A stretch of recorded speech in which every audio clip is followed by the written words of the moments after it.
Good evening and welcome to Trinity University. It is my pleasure to welcome you all to the 2017 Trinity University Stumberg Prize. My name is Luis Martinez and I'm the Director for Innovation and Entrepreneurship here at Trinity. We are thrilled to have you all here, those of you that are here present live with us, as well as those who are watching via Facebook Live, to be present and to watch what happens tonight. If you're on social media, please don't hesitate on tagging us, TU Entrepreneurship, or use your own handles. We're using hashtag TU Stumberg and TU Entrepreneurship if you're on social media. It is a great pleasure for me to sort of be here. It is a tremendous effort of lots of people. I know you're eager to hear the teams and you're eager to hear the presentations, but there's a couple of people that we need to sort of thank, as well as to get through a number of comments. So it's been really transformational, this particular prize, for what's happening here at Trinity. When I first came here in 2013, startup formation here at Trinity was a bit of a trickle. We had formed over the previous 4 years something on the order of 2 student-based startups. In the last 4 years, in part because of the inspiration and the capital that the Stumberg Prize provides, we've launched over 25 student startups here at Trinity, on an average of about 5 to 7 a year. And it's really due to the excitement and what we're doing here at Trinity Entrepreneurship that spurred that kind of production of startups. So we're very excited because Trinity Entrepreneurship is for entrepreneurship for all. We're committed for all students to be more entrepreneurial, and we're eager to have them start their first thing here with us. And so we're super excited that those 25 teams, 16 are still alive and still kicking as real companies, are out going off and doing great things in the world. We have some members of the 2015 Stumberg Prize winners here in the audience. Say hello. You're here. There he is, say hi. And we have Danny, who won last year's Stumberg Prize in 2016, and he'd like to share with you a little bit about his experience and his impact at the Stumberg Prize. Danny.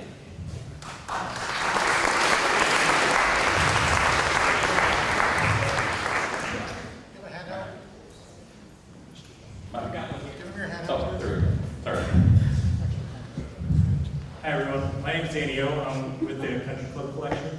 I was thankful enough to win last year's competition. This event was the crown jewel of the Trinity Entrepreneurship Department, and everyone here, including myself, so thankful that this event exists every year. It provides us, the students, an opportunity to really chase the American dream that we dream of. For me, my company, what I do every day is something that I really dream of doing, and it's because of this program. And so thank you, and I'm really excited to see everyone else compete today and chase their American dream too. Great. Thank you, Dan.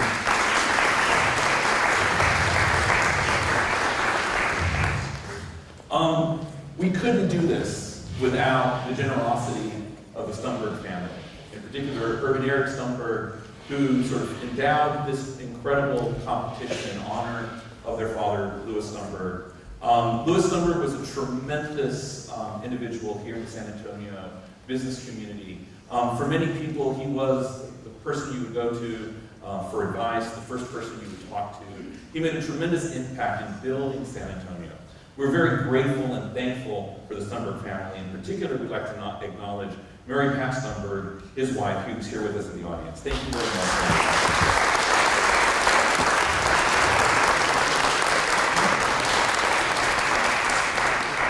Her and Louis' sons, Eric and Herb Stumberg, are here in the audience too. Please join me in thanking them for this great.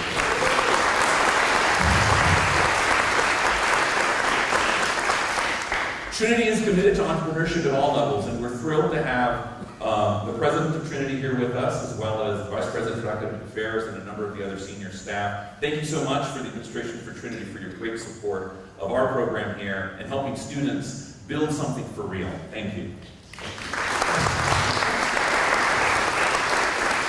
It takes a tremendous team for the efforts of students to realize their dreams and to have them become something for real. And we couldn't have done that without the countless mentor hours of individuals who have spent time with our student teams. If you served as a mentor for any of our teams at any point during the course of our year, please stand up and receive our thanks and applause.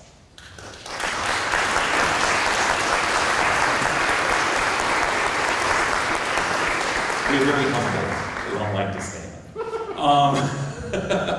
A group, however, that I would like to call out, they spent an entire week with this year's Stumberg teams, our core of entrepreneur in residences, some of them were past entrepreneur in residence who came back and spent the week, particularly Chris Warren, who came back from Chicago and spent an entire week with our teams. If all our EIRs could please stand or wave and be acknowledged. Chris, David, and Mark. Thank you all so much. Now, what's really special about Trinity Entrepreneurship and what we do in the Stumberg Prize is this is a staged competition. So what you're seeing now are 6 finalists from over 22 entries that started in the spring semester. Those 22 entries then got whittled down to our 6 finalists. Those 6 finalists then had the opportunity to spend the summer with us in our summer accelerator, where they spent 10 weeks becoming a real company. Those companies actually, those representatives are actually represented in our program. They're far too numerous because I know you want to get to pitches to thank. So please join me in thanking those companies that helped us in our summer accelerator program.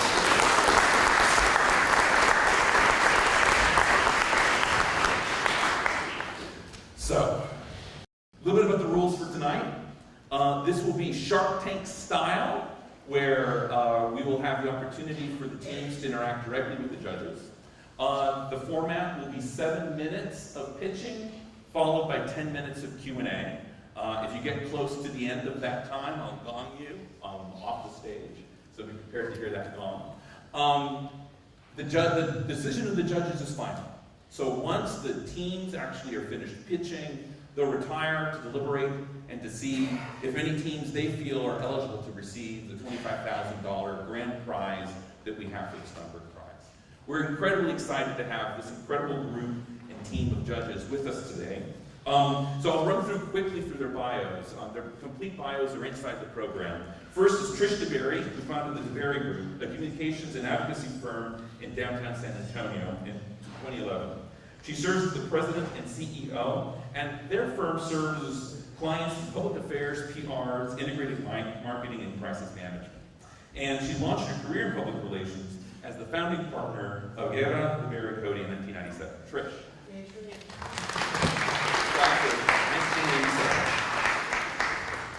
Returning as a judge this year from our spring competition is a wonderful representative from the community, Jamie Gonzalez, who founded WebHead, producing commercial websites and cybersecurity solutions to clients.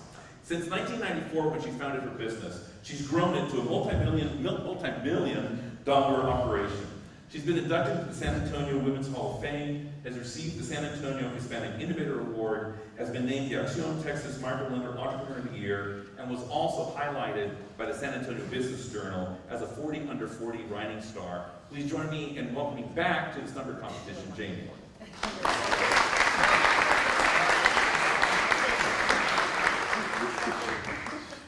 Another Trinity alum who will be serving as a judge this evening is Darsh Singh, who graduated in 2008 from Trinity and is the co-founder and CIO of Hazard Partners, an investment firm in Austin that's focused on cryptocurrencies and blockchain technology. Previously, Singh was a portfolio manager at Santori Capital, an investment firm founded on the principles of conscious capitalism. Please help me in welcoming Darsh to our...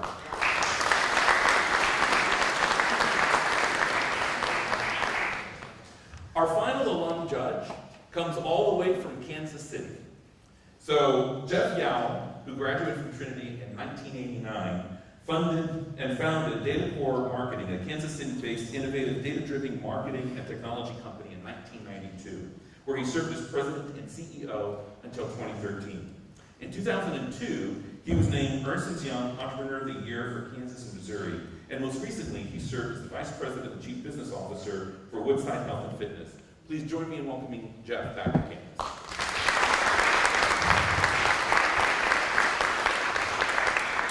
And finally, last but not least, our returning judge, Eric Stumberg. He's the founder and CEO and president of 10 Globe Internet, a wireless network provider in which he helped co-found in 2002. Stumberg has also contributed to his community by serving on the board of directors of Big Brothers and Big Sisters of Central Texas for over 11 years, and is a member of Vistage International for over 6. Prior to opening his own company, Mr. Stumberg worked for Dell Computer and HB Sactory Company. Please join me in welcoming back Eric Stumberg.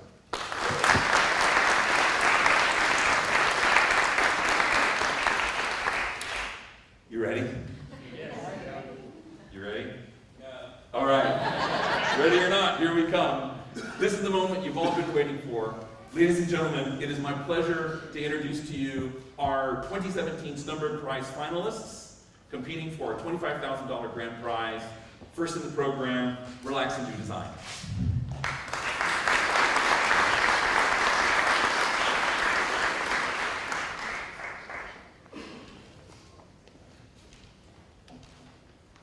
Can everyone hear me all right? Hello, my name is Jamie Proctor, and this is my co-founder Sarah Ford.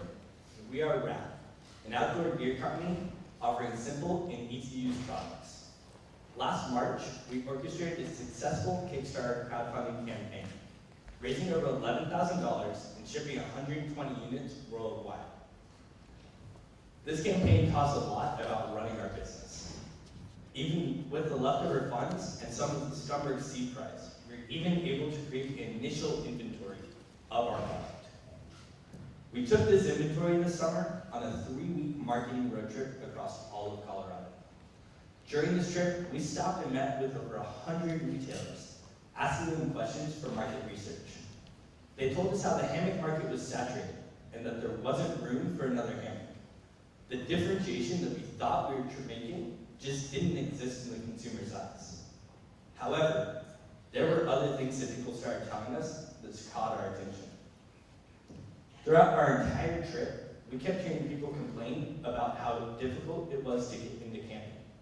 At the same time, they kept asking us if they could camp with our product. This is when we realized that what the market needed was camping gear for the beginning camper. As Scott from Mountain High, a brand agency who's helped build outdoor giants like North Face and Patagonia put it, outdoor products have become so specialized that they are no longer welcoming to the beginning market. This is a problem. These beginner folks, the millennials, account for a $13 billion industry, and they're being ignored. This is when we pivoted and created the first all-in-one camping hammock. The current camping hammock market has been primarily targeting men between the ages of 40 and 60, showcasing high levels of technical qualities and customization. To buy a single hammock, you need to go through all of this and read about 5 different guides just to understand it.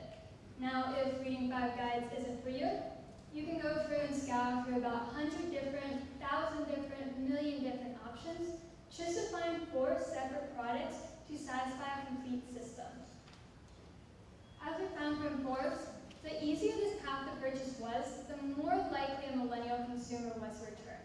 There's nothing simple about the current process or products. So we decided to create a one-step purchase for a complete system.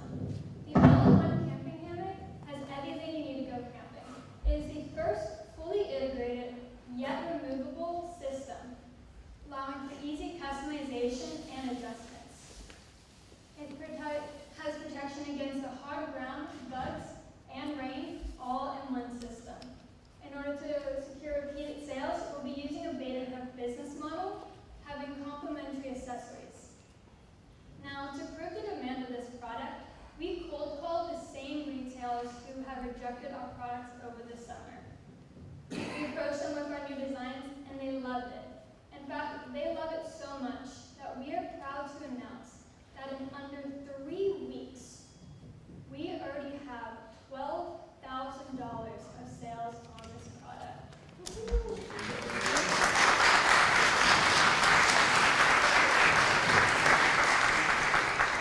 And we are currently in conversations with Whole Earth Provisions, LLB, and Senate. Now, to satisfy these demands, we've already secured manufacturing of seamstresses here in San Antonio.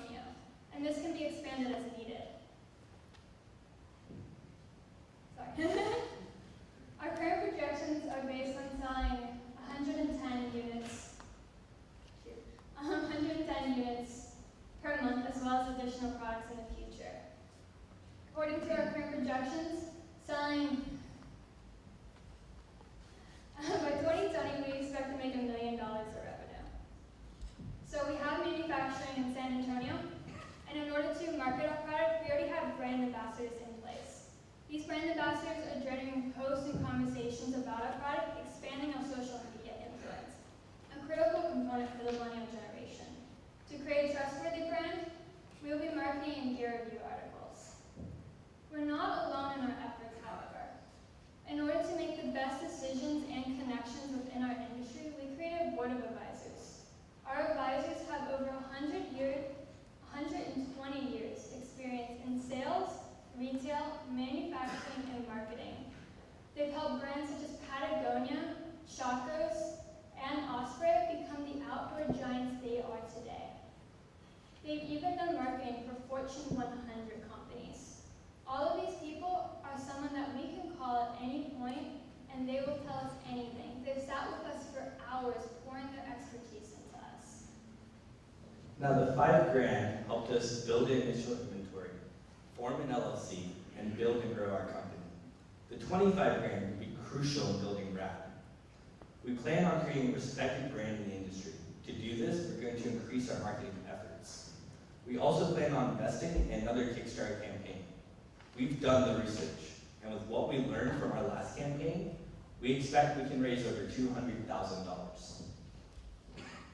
However, with the leftover funds, we're also going to increase our manufacturing capabilities, e-commerce platform, and file for patents on our designs. Now, as Mark Hansen, the CEO of Topo Designs, a multi-million-dollar outdoor bag company, told us, we are light years ahead of where Topo was in year one. We started with $1,000 and me teaching myself how to sew in my dorm room just a year ago. RADD has grown into so much more over this past year. We will be able to grow this company with your help, judges.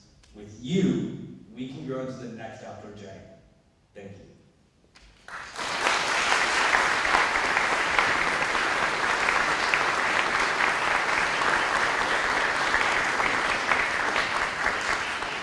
Q&A. I have a question. You talked about wanting to put a lot of the $25,000 in marketing. Who specifically are you going to market to? So we actually are marketing to the millennial generation. So you're going to do consumer marketing. So we're doing consumer marketing. We understand that millennials are very social media driven. So we're going to have a marketing campaign focused around social media. Now in the past 3 weeks, we completely pivoted our entire business. So for these past 3 weeks, we've been working on getting $12,000 worth of sales to validate our product, creating the new product, which I just finished yesterday, by the way, and pivoting the entire business. We really haven't knocked out a solid marketing plan. Just give us 3 more weeks, we'll have it to you, I promise. Question. So I think there's huge opportunity in this space when you look at somebody like an outdoor company, technical company like a Kuyu, which hardcore hunters, very expensive gear, hugely successful. So I think you guys are at the other end of the spectrum, and so I think there's opportunity there too. When you talk about marketing, you're talking about marketing millennials. I mean, based upon what I know about the market and what we do, it's all about authenticity. So I would encourage you to use your brand ambassadors that have used the product to supply that content versus it being all sponsored content. So I wanna feed me a little more information than that was said. Correct. So that's exactly what our brand ambassador program does. We send out an application and put it online. We got 50 applications filled out and sent back to us. We sorted through them and picked the best 8 ambassadors, and we sent them a free product. They've been taking photos, generating posts, and talking with their communities about our product. We know that our consumers don't want to hear about us from us. They want to hear about it from their friend. And that's exactly why we contacted their friend. How do you prioritize your sales channels? So you can sell online, you can go through retailers. What's your overall sales strategy? So the millennial market is primarily focused on e-commerce. They love buying online on their phone. So majority of our effort is going to be through e-commerce, but we are also looking into the retail atmosphere, as you see from the order forms as well. We expect that for every hammock that we sell in a retail store, we will most likely sell 2 online. Okay, so everything's positive,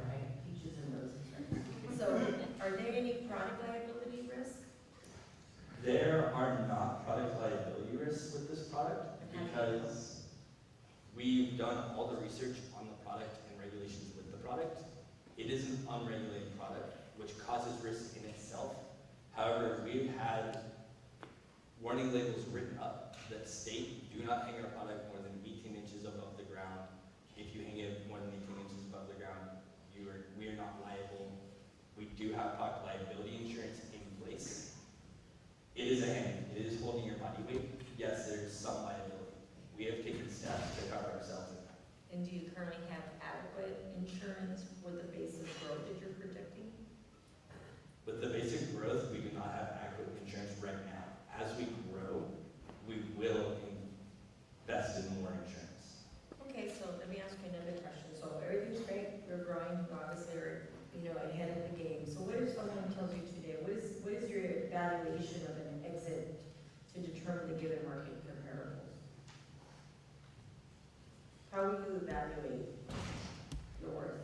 To evaluate our worth, I would look at the quality, or the cost of each product, and then the cost of acquiring each customer, and the cost of the brand that we've built up already. Maybe we can dig into that a little bit, just understanding how much it costs to make it, how much do you plan to sell it for? Correct. So our overall costs to make it are $26 of labor and $34 of material costs. So overall about $60 a make. We are retailing this product for $240. It will wholesale for about $140, as you see on the order form in front of you.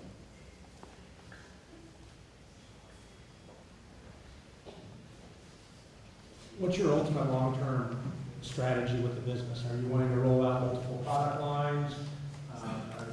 Talk to me about your long-term strategy. So the long-term strategy, we are looking at rolling out multiple products. So we aren't just a product, but we are a brand.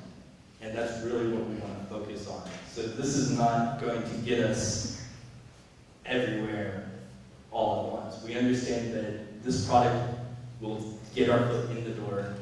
It will be successful. And with that success, we can build upon new products that the consumers want. We want to build a company that's customer-centric. We focus on the needs and wants of the consumers, what they're telling us, and we create products to fill those needs. So this is our first product, and we have plans to come out with additional products in future years. So I noticed in your articles of incorporation, you already have shares, right? So right now, 100% shares are online, both of you. So what are your thoughts if someone comes to you today and says, I want to invest and I want this much?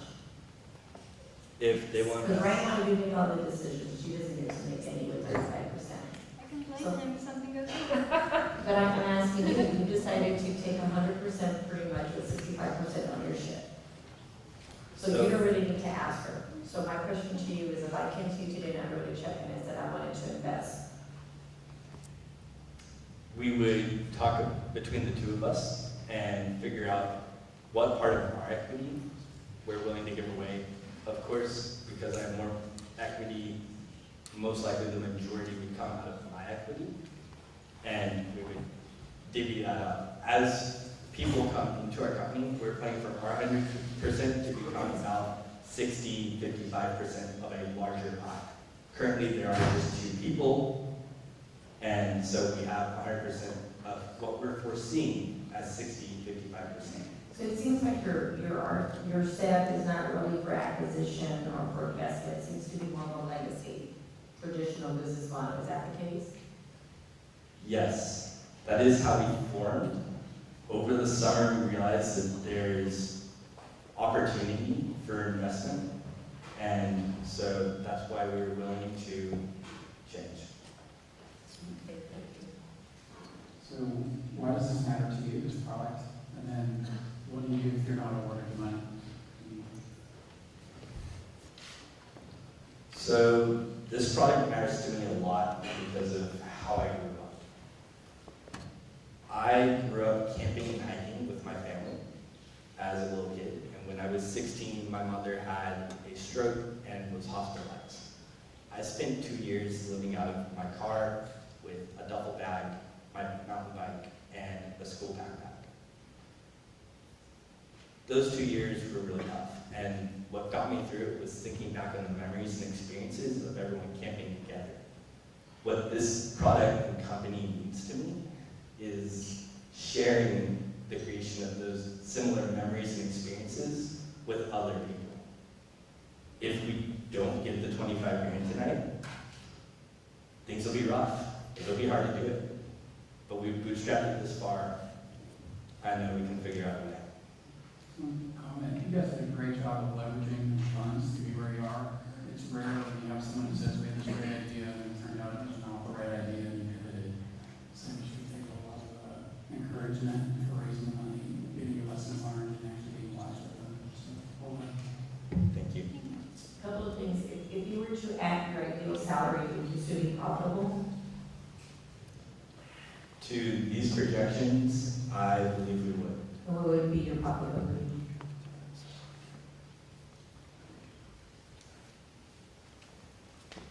Profitability? If you had an overhead, your salaries, because right now, part of your projections Right. don't include overhead, they just have general costs of doing business, but not a salary.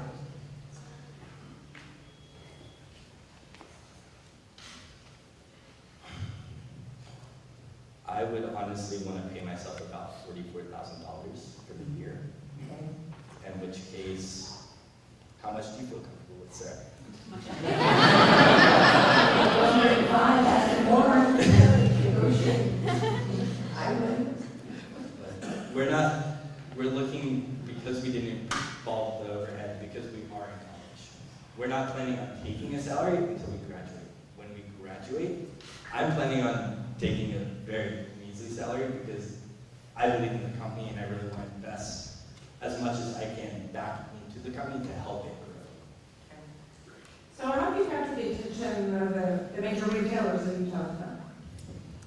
So one of our advisors who was on the previous slide, Rich Wade, had a connection to Whole Earth that he really helped us leverage.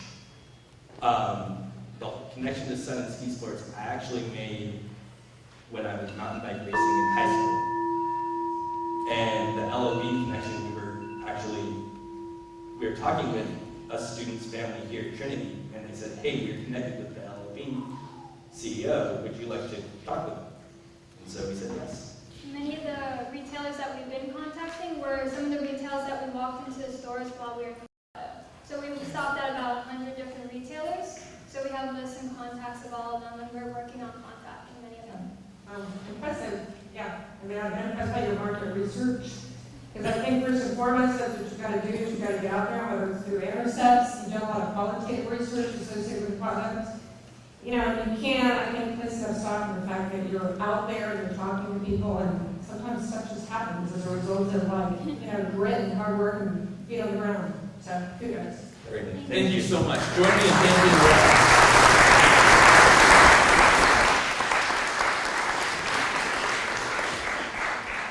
New this year in the finals for the Stumberg Prize, we have a little card inside your program. So if any point during the course of the presentations tonight you feel you'd like to leave a little note for the team, encouragement, investment, feel free to go ahead and fill out the card. We'll be collecting the cards at the end of the evening and making sure that those comments go back directly to the team. Next up, Modern Nights.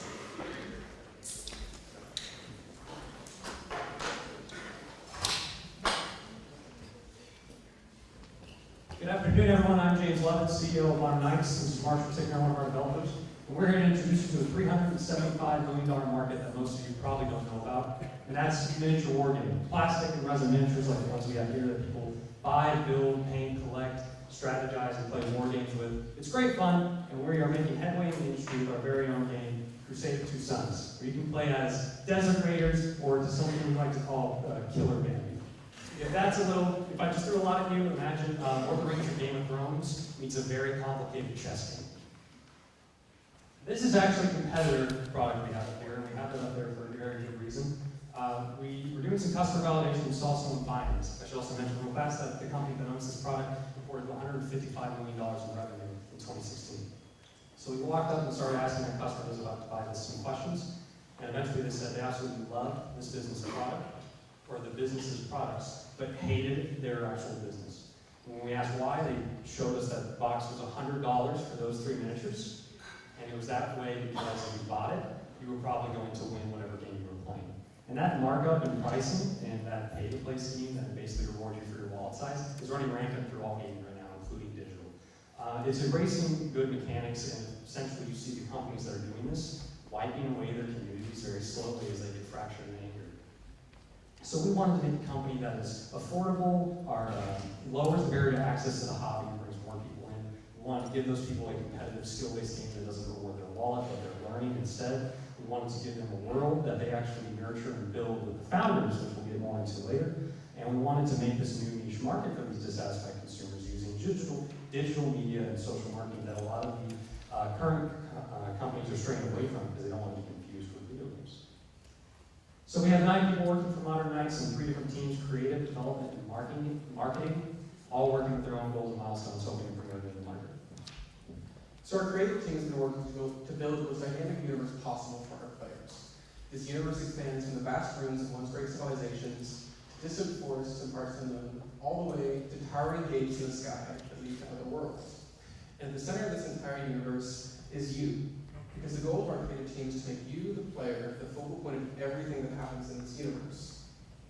Even before the release of the starter kit, the original founders of the game and our playtesters are written into the lore that will lead up to the release of the game. And after that release, winners of community tournaments and fan-submitted stories will be adopted into the lore to create a story that grows and evolves with its community. And of course, this is really nice, but it doesn't mean anything if the game isn't any fun to play. And that's where the development team I work with comes in. So the development team's progressed from playtesting on the floor of our frat house with Lego pieces to public playtesting with our own in-house models. And we've been taking in all the feedback from playtesting, and just last weekend, a playtester told me if I asked them to come play this game every weekend, they would, because they love the game that much. We've also been sure to take in any negative critiques that we can from the game to make sure that this game is not only new and unique to the market it's in, but also challenging and enjoyable to our players. So we're building the game, we're making the world, now we need to make sure people know about it so they'll actually buy it. That's where our marketing team comes in, advertising these, quote, badass miniatures like the one I have behind me here. And our marketing team is mostly targeted Instagram because of the ability to share our wonderful images. As some of you have seen our concept art, we work very hard on that with various artists across the world. So we can show our images there, and they already have a following and social ambassadors that are well established there. If we look at some of the bigger companies that use Instagram, for instance, they have around 4,000 followers on average. Startup companies like us have somewhere between 300 and 900. So we said if we can get 1,000, it would be a good indicator of how we're going to do in a good launch pad for success. And we very recently hit that 1,000 follower point, and we're very happy about that. And now our marketing team is exploring new avenues of advertising generating interest. For instance, looking at miniature painters on Instagram who already have a following and asking them, if we give you a miniature, will you paint it and generate interest for us? As for our business model, we like to say, think of the Lego business model. Very modular. We have 52 different variations of miniatures that sell in different boxes. So we have some that will be very high volume, very high interest, and some that will be ancillary, that'll flesh out your army. We also have other ancillary products. We will be actually the first tabletop game with an hour-long soundtrack, courtesy of Adam Syed. I don't know if he's here, but thank you, Adam. And we will also have that digital media I was talking about earlier to fit into the ancillary products. All people playing the game for a $1 subscription fee will have access to all the literature and rule books that we make, and they will be updated regularly because they're on the cloud. So that keeps being fun, balanced, and gives our community extra opportunity to incorporate into our lore. Additionally, we were criticized at first for saying we wanted to sell things at a very cheap price. And we were rightfully criticized because, as I said, it was 3 miniatures for $100. I wanted to sell 10 for $30. And we thought we weren't going to be able to at first because we looked and it was going to cost $3 a miniature. That already put us in the hole. Then 72 cents. That still put us in the hole when you take in retail costs. But we can produce 1 miniature now for 10 cents. And when you take that into account with our other expenses, if we sell our minimum inventory, we will make $600,000 in profit. So we've used your money to good work. We've started making our initial miniature line, which is always necessary for play testing and generating interest, as well as fleshing out the world with wonderful pieces of artwork that we've been able to show you all today. And we also used both of those combined to raise $3,000 in a successful GoFundMe. And with your $25,000, it would be the perfect amount to set up, manufacture, and distribute our very own starter kits that could be on shelves in just 3 months. Additionally, the money that you gave us has given us access to PAX South. If anyone doesn't know what that is, it's the Penny Arcade Expo. It is here in San Antonio at the Henry McDonald Center. It is one of the largest independent developer tabletop and video game exhibitions in the nation. And we will be exhibiting there January 12th through 14th, so we hope to see you all there. We are Modern Knights. This is our website and Instagram if you'd like to follow us. Thank you all very much.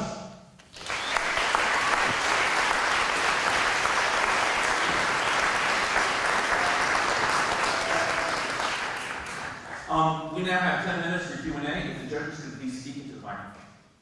Thank you. Q&A. Can you tell us a little bit more? You talked about this being a $375 million industry. Can you talk about the demographics and a little bit more about who you're marketing to and who plays the games? Absolutely. If you look at the demographics, the typical player of these things are males from 20 to 60-year-old. We are exactly. So we're targeting that. We're actually trying to grow the female audience as well. A little odd, but we've taken a stance against sexist models. A lot of models in the industry have a lot of cleavage and unshaped bodies. They're objectified. And that's, you may have seen at the beginning, we actually, our one is in full Victorian dress. So, there we go. So we're trying to expand that. But who we're very specifically marketing to is any disenfranchised consumer already in this market. Because they're already willing to spend money. They're already willing to spend a lot of money. They're just looking for the right company to do it. So do you think that the digital aspect that you're talking about, the fact that typically your competitor will just have rules and books and things like that, I think, one of the intriguing things about your company is that really the story has the opportunity to evolve and people can engage and participate. I think engagement in something like this is really uber important. So what is the question there? It's about the digital aspect that was included, I guess, the information that was provided, that you were like, instead of books, we're going to do digitally. People are going to be able to contribute to the story. I mean, I think that's an important aspect. Thank you. And one of the reasons that it is so important because we don't just do it with the story, we do it with the rules. Right. So let's say in a regular competitor, a rule gets released and it's terrible and it's broken and it makes that situation with the $100 3 miniatures that are going to win relevant. We can real quickly patch that up. And same goes for the war. We can quickly shuffle new materials so our readers never bored. So how come nobody's done that before? Nobody's done that before. Probably because it's a little ambitious and people really want to protect their intellectual property. So maybe another person would say, no, this is my story. But that's not what we want. We want that to be all story. And if you look at Third Coast Cards, is actually, they run Magic Gathering, if anyone knows what that is. They've introduced these things called DCI measures that actually make this incredibly realistic to track and do. So maybe because of recent technology and that attitude. So 5 years from now, where do you want to be from a scalability standpoint? I mean, what does the market look like? From scale, market, well, I'll answer that in 2 ways. Where we want to be, we want to have 9 full factions released in retailers across the country and hopefully international. The Brits go crazy with this stuff. And marketability and scalability, if we can get up to, for instance, where what are they called? 3 per fantasy flight area, that's somewhere between like $10 to $60 million in revenue a year. And they're kind of recent in development. Reaper Miniatures is here in Texas, Fort Worth, and they're completely local. So I'm going to ask you some other questions that have to do with your financials. Excellent. So from 2017, your revenue came basically from other money. Correct. But then I'm looking at your red, you were honest about your red column. Yes. So you had canceled orders from Shedway, and then you had another cancel order. So why did they cancel? So the reason, that's actually this stuff right here. So it happened to be with these particular models. These models were original. These are 3 different materials here. We have solid white plastic, frosted plastic that we just handed you, and a black acrylic. That model was supposed to be white plastic, but when we ordered our demo kit of it, because it's not our actual manufacturer, it's just a really quick demo print, they were breaking. So and that was half of the order, and they just canceled that half an order for us. And so we had to reorder, and that's where that was. But no one bought anything. Right. So right now, is it safe to say that most of your money with the 5,000 is really still in product development? Because I just think it's really drastic to look at 8,000 and then you're expecting your revenue to still be 28 product development. And then again, you're expecting to raise or transfer the $150 balance in 2019. So none of it in the next 3 years is actually sales, it's just investment from others. In the next 3, yes, that is the expected. I mean, we've been told to expect within the business to not expect any green. But not even sales. We are looking into ancillary products to sell, and actually we've taken a second look at that since then. In the coming months after patch, we actually should be able to sell some stuff, but we haven't been able to cover on that sheet. Okay, so most of your, I would say it's still seed money. Yes. And then you said something about 600K in profit based on your projections? Yes. When, if it's seed money for 3 years? 2019. Okay. So,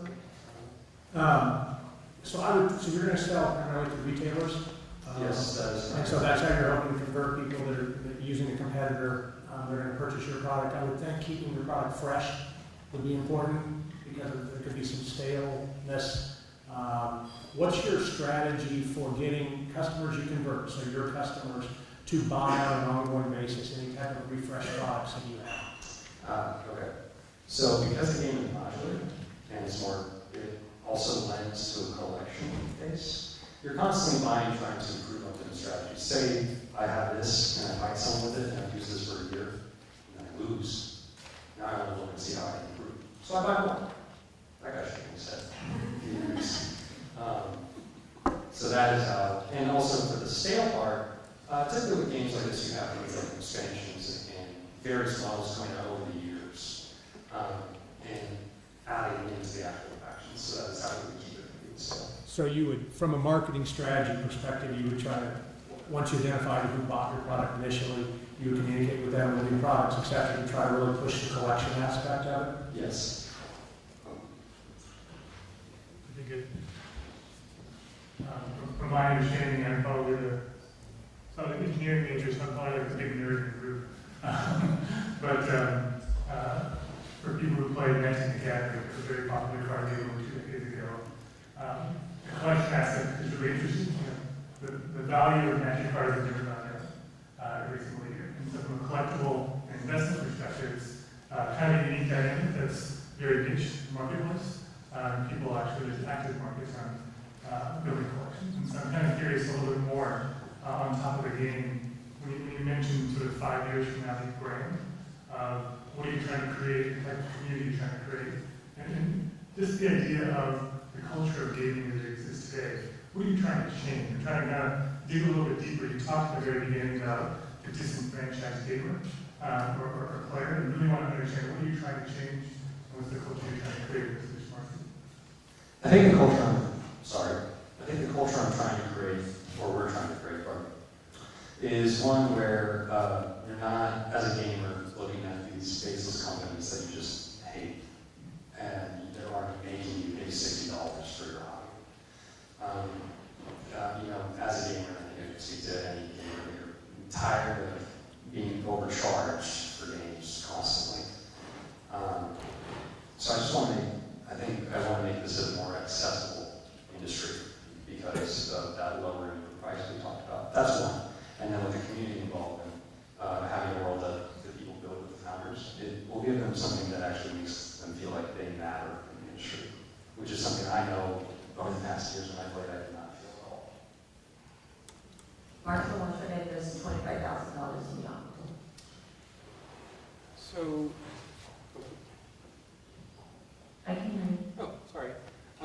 Just project your voice. Yeah, so the $25,000, like we said, will go forward to the starter kit. But the really important thing, like James just mentioned with our consumers, is I think what we hit on that a lot of companies don't, is efficacy. The consumers feel like they have some aspect of control. They aren't being toyed with by the companies. They, in fact, are helping shape this product. And I feel like that's a good investment to get us out there, and I think consumers really will enjoy this product since they feel that they have a hand in its creation and where it goes in the future. So back to crowd. So again, the funding is mainly still for seed money for crowdsourcing. It's not necessarily yet ready for pushing it out there to the consumer. So like we said, the 25,000 would go directly to the starter kit, which would get it directly out there. Later on, of course, we would hopefully get profit from that, and of course maybe other seed sources that would help us go into a more mass production scale. Okay, thank you.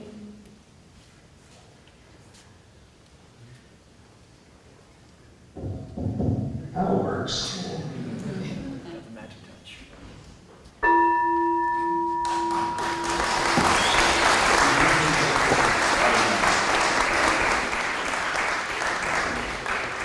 We have a sound issue we'll be working on briefly, so just sort of hold your seats for about a minute or two. We're having some difficulty with the sound in the back, so hopefully we'll have that straightened out shortly. So we've got about 30 seconds to about a minute. Great, so we'll be continuing with the competition. If people can finish gathering their drink, their food, we're ready to begin again with Hold the Class. One remarkable thing about what we do here at Trinity Entrepreneurship is we believe really strongly to have our students start as early as possible. And so that last team that you saw was actually part of our incredibly successful and exciting Entrepreneurship Hall program, where we have first-year students living in the dormitory working on starting their new venture. And so we've got students that are first-year students like Modern Knights last year, as well as upper division students now that are living in a residence hall dedicated for students that are interested in starting their own either for-profit or non-profit venture here at Trinity University. Next up, we've got Emilio with Hold the Cloud.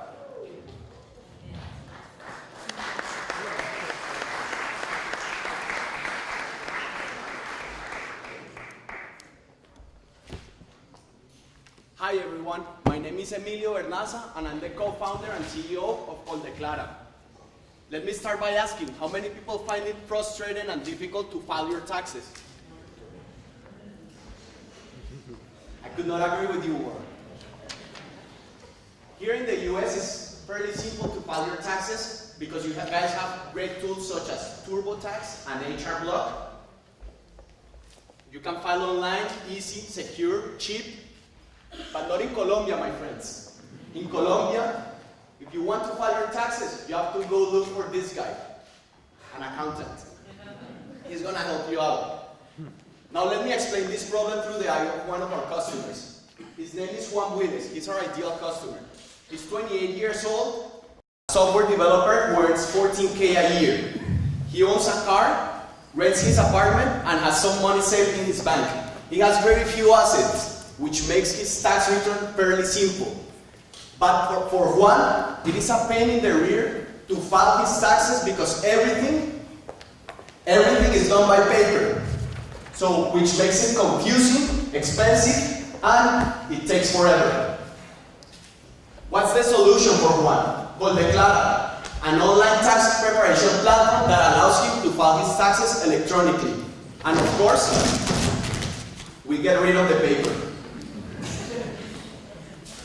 Now let me talk to you a little bit about the market opportunity. There's 50 million Colombians, from which a very small percent of 6% file their taxes every year. This is a good thing because the government has been raising more revenues and they have been keep adding more people to the tax system. The number that really blew my mind, and I knew we were into something really big, is that only less than 1% of the people in Colombia file their taxes online. The rest, they do it by paper. This means Hold the Cloud has a tremendous opportunity for growth to establish itself as the market leader, and we will change the way taxes are done in my country. With the very generosity of the Stumberg family, we were able to use the $5,000 to incorporate our business, create our MVP, and validate that our idea actually could make money. In the past 3 last months of tax season, we've acquired 110 happy paying customers, which resulted in $3,800 of revenue. The second thing we did with the money, we spent half of it, we invested half of it in a digital marketing strategy, all around tax education and all around helping the taxpayer file his taxes better, which resulted in 300,000 users coming into our website to find more about their taxes, to learn more about their taxes. 20% of these people, they find value in what we do, so they come back. And 13% has been all through referrals, word of mouth. So we truly believe we're building the Codeclara brand. Now, what makes us different from our competitors? Our competitors, they try to serve the entire market, the contractors, the small businesses. We, on the other hand, we focus on the Juan Buileses, on the young millennials who are going to be the early adopters and are going to be the ones that push through this revolution. So why do we need the $25,000? We need to automate our process. We need to scale our operations. So far, my brother is the one who prepares the tax return, and we need a platform such as TurboTax to be able to serve our customers better so they can do the taxes themselves. The second reason why we need the $25,000 is because we need to become the market leader. There's a huge opportunity to be tapped, so we need to invest aggressively in growth and capture this opportunity. So how do we make money? After building the platform, every time a user files his taxes through our platform, we'll charge him $20. And our goal is to have 100,000 users in the next 4 years, with an estimated revenue of $2 million. That's about 3% of the market share.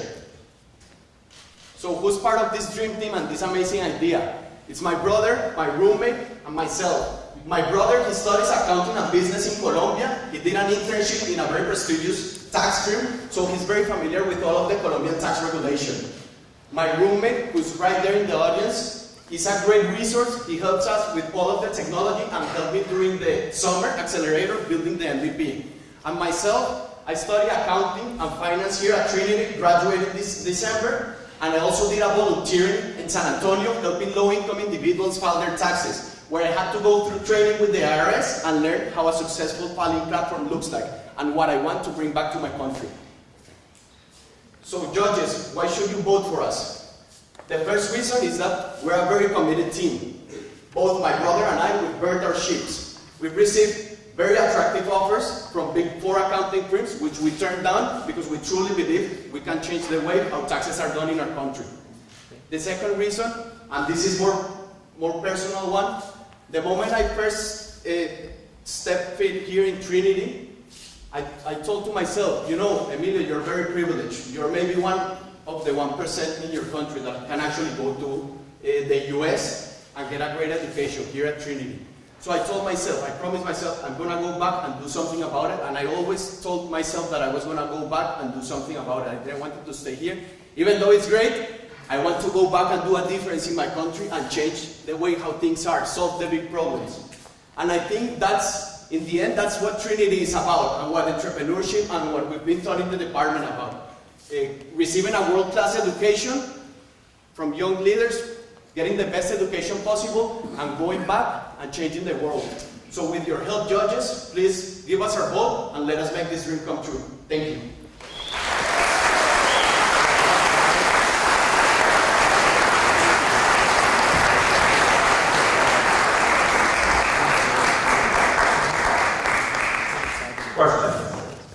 I actually have 2 questions. So I have a lot of experience with H&R Block and TurboTax. Sure. So what happened when TurboTax was, so let's compare TurboTax to your competitor and you to H&R Block. Okay. When H&R Block entered the digital tax space, and they went after a certain market, the first thing TurboTax did is they lowered their price virtually down to free. With the objective is they wanted to gain market share, and then they would upsell as those professionals raised up in their tax prep needs. What are you going to do if your competitor does that? Because you're focused in on one audience right now. So do you have a contingency plan to spread out across different demographics? Sure. That's a great question, actually, Mr. Yao. So here in the US, the program I participated, if you earn less than $64,000, the government allows you to file your taxes for free through TurboTax, through HR Block, through the government's website. And we're pretty sure that the tendency is that the government is going to allow that, or our competitors are going to lower the prices to gain market share. In the short term, we think we can build the market share, we can build the business. In the longer term, it would be what you said, upselling, maybe, I don't know, mortgages. We could, with the data, we could offer mortgages, we could offer insurance products, we could offer credit card recommendations. Part of our mission is not only selling taxes, because everyone can sell taxes. Part of our mission is improving the financial lives of our customers. And that's what we want to do, and we can do it upselling other types of services. But thank you very much for your question. Okay, my second question is, there's two types of people to get their taxes done: do it for me and do it yourself. So you're targeting the do-it-yourself market. That's true. So when you said, I forgot the percentage you showed, that it's a very low percentage that are in the digital space. Is that due to the lack of viable products, or is that due to the fact that, and I don't know, but do a lot of people like the do-it-for-me approach? So what is the brick-and-mortar traditional tax prep market in Colombia? Okay.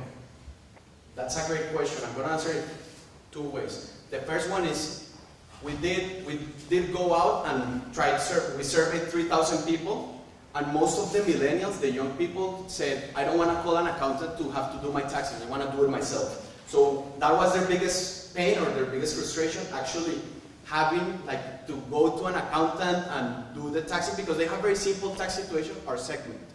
The second way I want to answer that question is that the industry is not as professional as it is here in the US, where you have the branches and you have the HR blocks and you can go to the offices. It's more like the accountant that works, say, in Johnson & Johnson, does the taxes for everyone in the office, and maybe he's not as specialized, but he can still provide a fairly good service to the people. So that's why we don't want to take that market share yet, because it's going to be tougher for us. So we focus more on the profitable customers, the one witnesses that have no or little tax experience filing. Thank you very much for your questions. Those are tough. So you rely heavily on SEM, right? So how did you determine your return on search engine marketing? Right? Okay. How did you walk me through your Google Analytics, and then walk me through how you determine your return on investment? Okay. So far, we have our cost per click is less than a cent, and we've been on our click-through rate, which is the times people clicking our ads every time it's displayed. It's at around 40 to 38%, so it's very high because people are actively looking for a solution and they are actively looking for content. With regards to conversions, where I think your question is addressing, right now it's difficult for us to track conversions because we're using an MVP, so it's a third-party provider. It's Typeform. Let me explain how it works. They complete a tax survey, a tax questionnaire that takes 5 minutes, and then we tell them what documents they need to send us, and we prepare the tax return. So because we're using a third party as of now, we don't have the money for our own servers yet, or we don't have that capacity, we can't track conversions as good as we would like to. But as of now, our customer acquisition cost is at $17, if that helps a little bit answer the question. Well, you have some data, but not necessarily, but thank you. Okay, sure. So what are your consumers required to actually use your service? Do they have to have broadband? Do they have to have a computer, or do they use a mobile phone? They could. Most of our ads are targeted towards mobile, because mobile is the way to go now in Colombia. It's also very popular. They need either a computer or a cell phone. They can fill out let me show you the MVP, which is going to make it a little bit easier. They can fill out the forms, the tax questionnaire, in their phone very easily. It's mobile responsive, so they just need connection to data or to Wi-Fi. And in Colombia, the coverage is very good, because they've been implementing a plan called Plan Digital, which is in smaller towns, they put hubs, and everyone in the town can connect to those hubs. So wireless coverage, no problem. So what is your barrier to capacity? Sorry?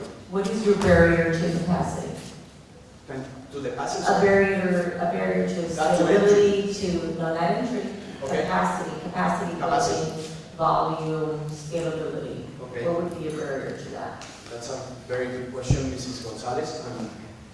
To capacity, it's building a platform actually where people can do their taxes on their own. Because my brother, he can only do 100 tax returns per season, maybe 200 if he doesn't sleep, but there's a limit. So basically technology, a customized platform, right? We could hire more people, but also the service that we've received from our customers is we want a platform. We want to be able to do it ourselves and then be guided through the entire process. It's technology. So technology.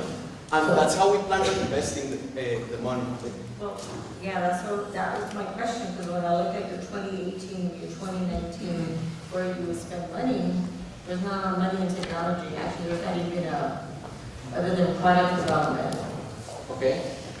We plan with the $25,000. So when I think product, I'm still thinking, a product for tax development, but not necessarily I'm thinking product as a platform. Okay.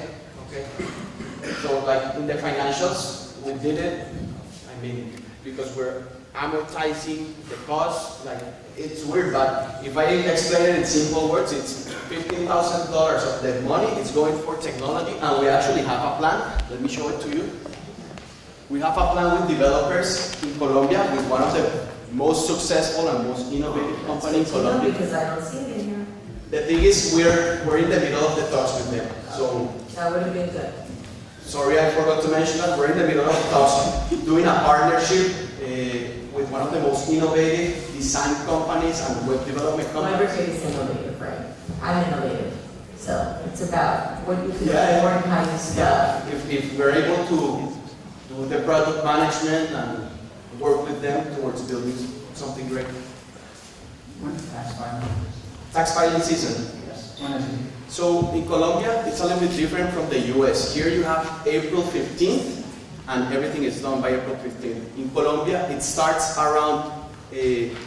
the 9th of August, and then it goes to the 19th of October. So it's like a 3-month. And it depends on your 2 last digits of your driver's license. So if, say, Mr. Stumberg, your driver's license ends in 00, you would have to file first. So it would be 9th of August, but if your driver license say ends on 01, you'll have to file at the end of the tax season in October. Here is a calendar where you can see that more easily. And actually this calendar was such a great breakthrough because once we published this through Google AdWords, we had 4,000, 5,000 daily visits because people want to see when their filing date is, and the government doesn't have a very clear calendar. So most of the revenue that you would generate would be next year in a 30-day period? In a 3-month period. We're not talking about 2017 tax, We're talking about next year, yeah, the tax season. Any questions from the other 2 judges? Kudos on your passion and your salesmanship, which I think is awesome. Clearly you're very passionate about the product. A couple of questions. Thank you very much. Yeah, one, what keeps you up at night? And I feel like in the U.S. there's a brand equity associated with TurboTax, HR Block, which has taken a long time to cultivate that. I don't know that your product necessarily has that reputation yet from a trust standpoint, and so that concerns me somewhat. How do you get there? How long is it going to take you to get there? Okay. And I think that might have a little bit to do with your conversion rate too, because I don't know that people trust necessarily online products. So to me, there's a tremendous education, learning curve. There's an adoption How are you going to get that? Okay. That's a great question because we do have the adoption barrier. That's why we have 300,000 users and only 110 customers. We plan on addressing that by providing the best user experience and the best customer experience we can to our existing customers, so they, by word of mouth, recommend us to their friends. We also plan on launching a referrals program, so if they recommend a friend or if they refer a friend, they'll both get 10 or 20% discount in the price of the product.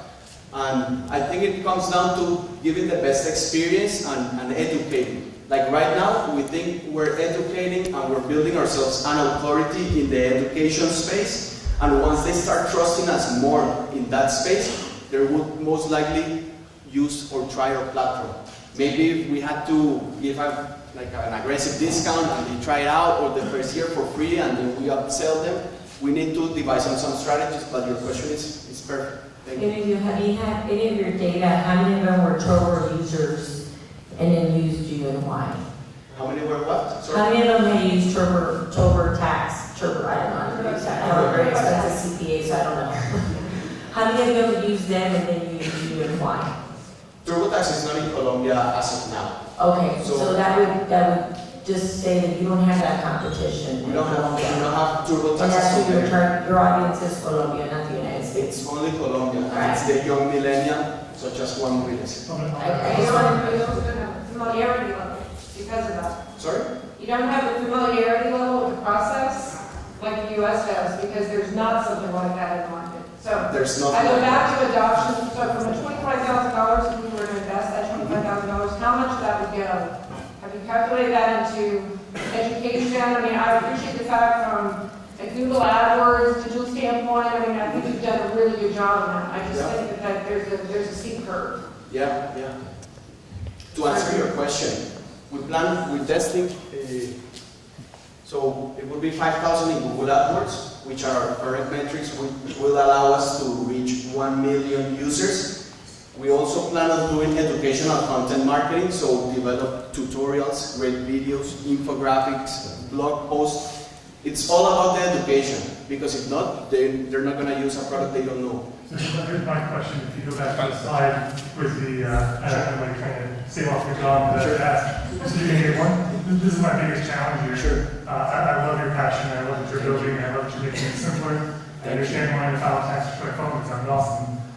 How do you get 1 million users when 10% of the population of Colombia is 5 million, right? Yeah, Nobody's paying taxes. No, that's a great question. Market to actually serve, and nobody's paying taxes. That's a great question, and what you're saying, basically the math doesn't fit. Yeah. And it's because most of, not most, I would say half of the people that go to our website, they're near to file, so they're not yet there in their requirements, so they don't have to file. What's the penalty for not paying taxes in Colombia? It's $100. So the government will charge you $100, and a lot of people are scared, and it's natural. What's There's, the average tax bill?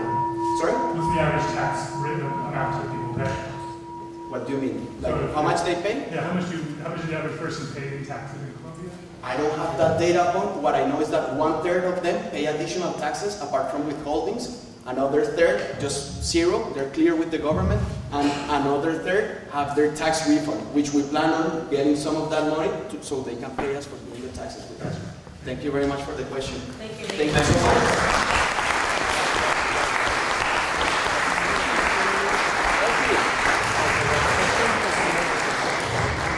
What's very exciting about the Stumberg Prize is that not only are all current Trinity students eligible, but also recent graduates within 1 year of graduation.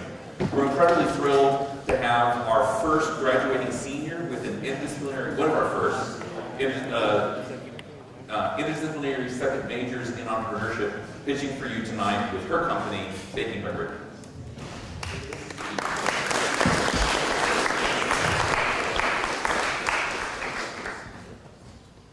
Hello, my name is Brittany Bowman, and this lovely woman in my graduation photo with me is my grandmother. I grew up baking with my grandma. At Christmas, we make Christmas cookies, and Thanksgiving, we make pies. Every summer, if I had an extra weekend, I'd go over and we make a cake or some cupcakes, or we find some new recipe in a magazine that we really wanted to try. And because of this, I developed love for baking. So when I got to high school, I continued to bake on my own, and I discovered my junior year of high school how to make cake pops. And so I would make them and take them to school right before the Christmas holidays. I'd sell them in the hallways, in between classes, and at lunch, and I made myself a good $100, $150 for extra spending money over the holidays. So when I graduated from high school, I kind of decided that this is what I love, this is what I wanted to do. And so I created Baking Brittany. Baking Brittany creates customizable cake pops and cake pop arrangements that can be ordered online and are deliverable. Now, for those of you who don't know, a cake pop is when you take a baked cake, you crumble it up and mix it with frosting, you roll it into a ball, put a lollipop stick in it, and dip it in chocolate. Now, of this basic cake pop, there's 3 main products and services that I offer. The first is the cake pop arrangement, which ranges from $25 to $95, depending on the design of the pops, as well as the size of the arrangement. The second product is a box of pops, which has a dozen cake pops in it, and this ranges from $20 to $30 per box, depending on the design of the cake pops. And the third thing that I offer is cake pop arrangement classes, which range from $30 to $45 per class, depending on the size of the class. Now, over the last year or so, I've made everything from blush bean cake pops for a bridal shower to the little cow themed cake pop arrangements for a little cowboy themed baby shower. I made Leroy graduation cake pops with a little graduation cap for a Trinity graduation, and I've also made 200 cake balls for a wedding. So because of the versatility of this product, there is a variety of customers I'm trying to target. I'm targeting moms and brides and expecting mothers and grandparents for the cake pop arrangements, because they can order an arrangement to not only be the treat for the party or event, but it also doubles as a centerpiece or a table decoration. I'm targeting businesses for the boxes of cake pops, because they're great to bulk order for corporate gifting. And I'm also targeting, once again, moms, but also groups of friends and groups of family members for the classes, because they can use them as birthday parties or bonding activities. In terms of reaching these customers, I currently have a website up, which also allows you to order boxes of cake pops, as well as see everything that I offer. I also have presence on social media platforms and have used Facebook advertising. And I've also participated in vendor shows in the Georgetown area to get my name out there. And I also am currently developing the gifting guide for corporations for the upcoming holidays. And I also have plans to continue entering other bridal shows and other events to help spread the name of the business and grow the customer base. Over the next 4 quarters, I'm expecting, with no additional investments, to have about $1,000 in sales within the next quarter, and this is mainly due to an increase in holiday orders. And by quarter 3 of 2018, I expect to be able to double that, just running at the current pace that I'm at with no additional investment. In terms of my profit margins, it runs about 20 to 30% on a basic arrangement or a box of pops, and goes upwards of 80% profit margin on a large arrangement or a bulk order of cake pops. And the cake pop classes have about a 60 to 70% profit margin, depending on the size of the class. And by December of 2018, I would target net profit of 20 to 25% of sales. Over the last few months, there's a few things that I spent my $5,000 investing in. The first thing was developing the websites and developing different products. The second thing I also spent money on was bulk ordering all the supplies, both to create the arrangements, but also all the materials and supplies necessary to ship my product. I also spent a good portion of money on advertising and creating branding for the company. So this was not only online and print advertisements in Georgetown, but a lot of that also went to creating all the branding that goes inside a box of pops. So if you're a new customer, you get a little discount card that gives you 15% off your next purchase, something like that, to help promote repeat customers in our online sales. There's also a little social media card that says, hey, share your photo on social media, we'd love to see it, and we'll share you back. And so that's to help grow the brand of the company. So after that, I still have about $2,000 that I've yet to spend. The reason I have not spent that money is because with big holidays coming up like Christmas and New Year's and Valentine's Day, I'm reserving that money for the next 2 to 3 quarters to be able to rent enough kitchen time to be able to accommodate all of these orders. So moving forward, if I were to win the $25,000, there's a few things I had focused the spending on. The first thing was to be hire a marketing professional, and there's a few reasons I hire marketing services. The first is to help grow the customer base. The second thing I would use it for is to develop the market for corporate gifting, to help develop that segment. And the third thing is to help grow the name of the business so that it's more of a family-friendly name, so we can expand outside of Georgetown and to the rest of Texas, and then eventually to the rest of the United States. And after spending money on marketing, I'd also spend a little bit of money on continuing to rent commercial kitchen space, as well as hire help as we accommodate more orders. And then the third thing would to be continue to enter different fairs and shows to promote the business, everything from bridal shows to Christmas shows and different fairs throughout the Georgetown area, and eventually Round Rock in Austin. Moving forward, the grand plan for the company is that once I reach capacity of the kitchen that I'm currently using, I would look into either building my own kitchen or finding a space that I could rent, or an existing building where I could build out my own commercial kitchen in it. And then from there, once I have a kitchen that's mine, I would move forward to eventually building a storefront so that I don't have to build a kitchen within that storefront. It would save me on rent, but that would also allow me to expand into last-minute gifts. Someone who wants to come in and purchase a pre-made arrangement or a pre-made box of cake pops, or someone that's just shopping and wants to come in and buy a dozen cake pops to take home. So, thank you.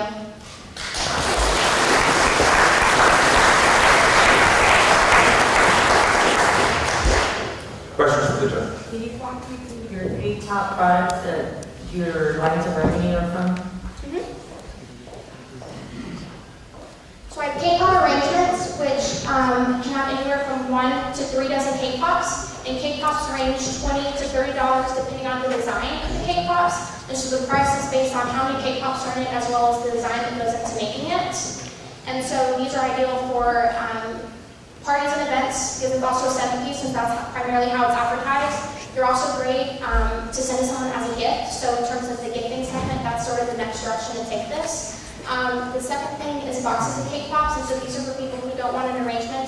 I sell them by the dozen and they just come in boxes, so if you need a whole bunch for a corporate party or if you're having a big party and you just need 5, 10 dozen cake pops, custom designed or basic, you can order them by the box. And then also the boxes of cake pops are what I'm shipping. So currently I can ship them throughout Texas with plans to figure out shipping to the rest of the United States by next year.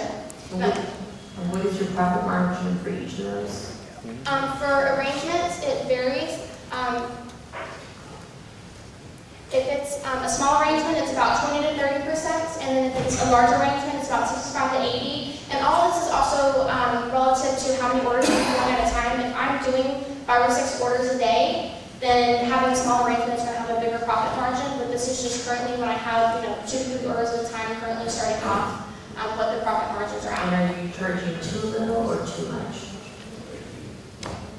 I think I'm erring on the side of too little. I'm right at the same price. I'm competitively pricing my cake pops. The biggest press right now is in my commercial kitchen, and so as I have more orders, I'll be able to accommodate that extra kitchen time. But currently, when I only have a few orders at a time right now, I'm having to pay $20 an hour to wait for the cake to bake, wait for it to cool, all the extra time that doesn't go into actually making a cake pop. So as I have more orders come in, that cost will be offset a little bit better. But currently, I'm competitive for cake pops within the Georgetown area, but in terms of, I think, events and corporate gifting, I am on the lower end. This seems incredibly complicated and difficult to scale to me outside of Georgetown. I mean, it looks like at the very least you've got significant fixed costs if you go outside, depending on if you set up your own kitchen. If not, you have complexity and variable costs related to agreements with commercial kitchens, shipping.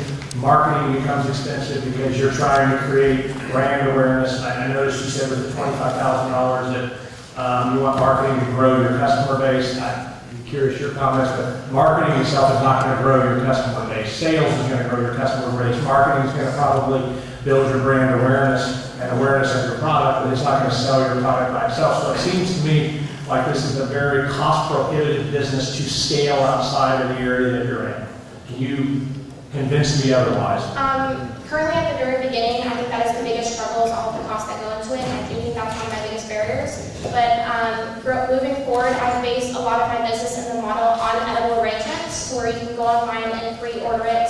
And so I do customized arrangements, but another side of the business, which is still growing right now, is that there's everything on the website that's pre-designed, so you can set the pre-designed arrangement or a pre-designed box of pops, and everything comes to where you can at least pick the flavors, and then depending on the design, you can pick the colors that go into it.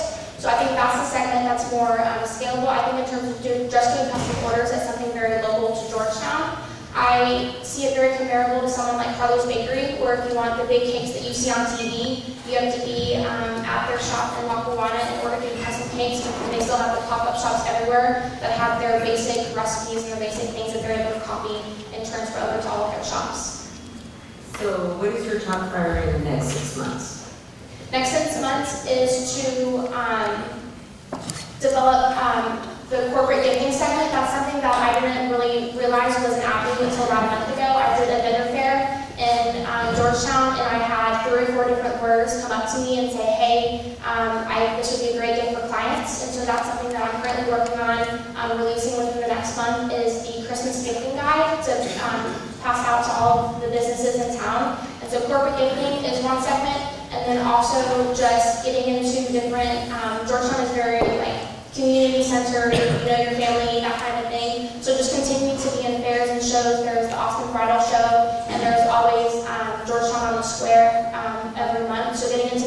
kind of make my name well known around town and kind of grow it locally. So I think you've done a great job from a grassroots perspective, because that's always the intangible. You want word of mouth to spread, your product. But I am concerned from a scalability standpoint, how you maintain like the quality control of the product, especially if you're talking about shipping. I think if you're arriving at somebody's doorstep and the cake pops are broken, that damages a reputation. So your differentiator in the space, I guess, is the bouquet that you sell, because if I go online and I look at cake pops, there are hundreds of competitors in that space. And then you're also competing against something like Tips Treats, nothing but cakes. I mean, it's a very, very competitive space. So your special sauce, so to speak, has to be really significant. Yeah, currently, the biggest thing I think that separates me from anyone else is, and even those two cake pops, is that I put them in arrangements, but also in terms of, one of your concerns was being able to ship them, is there are plenty of people online that do ship, but one of the biggest things is the shipping cost is so high, and so currently I only ship to Texas, and that's because I've been able to figure out to do next day shipping, but I've found a way to package them in a way that it's $13 per box to ship. And so that's one thing that if I get to the point where it's $30 to $40 per ship to get outside of Texas, and once I reach that point, it may not be worth it if the customer base isn't, if I'm not as a well-known name compared to, when I enter flowers at other arrangements and selling them online. So if I reach that point, I may not end up going there. So on that line, obviously your top revenue generator is shipping pops. So tell me a little bit more. Obviously, I'm assuming Texas is, based on what you just said, Texas is your demographic. Tell me, do you have any data on the income of those individuals that are buying them, that are wanting to get them shipped? It's about $45,000 to $60,000 a year, I think, is the basis. I think a lot of the people that are buying them are moms that are, buying them for that type of thing, but also the other segment, especially for buying boxes of pops and having them shipped. I think people in their 20s are the main people that are going to just want the treat. They're going to want something too extra. I don't think shipping a box of pops, mom's going to go to a local bakery to order that versus ordering some online, I think. So I think starting out ordering online, there's going to be more for 20-somethings, and that's something that as the brand grows, if we reach a point that it's a well-known name, it'd be like Carly's Bakery, you're paying more for the name than for the actual product. And so I think when we reach that point, that's how we sell them more outside of Texas. Just a couple of questions. I love sugar, so thank you for making more sugar. There's some package on it by the year. I'll be back there. A couple of questions. Is there any requirements for like dietary? Is there any like gluten-free or dairy-free or anything you're seeing as a niche for you? You're in the Austin, Jackson County market, so there's a lot of super foodie culture. That's what I want to get into. I know currently how to make gluten-free. You just have to make sure the ingredients are obviously gluten-free, and I also look into vegan. There's also lots of people within Austin that are vegan, no egg, and that kind of thing. And that's something that I want to get into, but just kind of preparing and selling, creating this over the summer. I haven't had the capabilities to really play with recipes too much.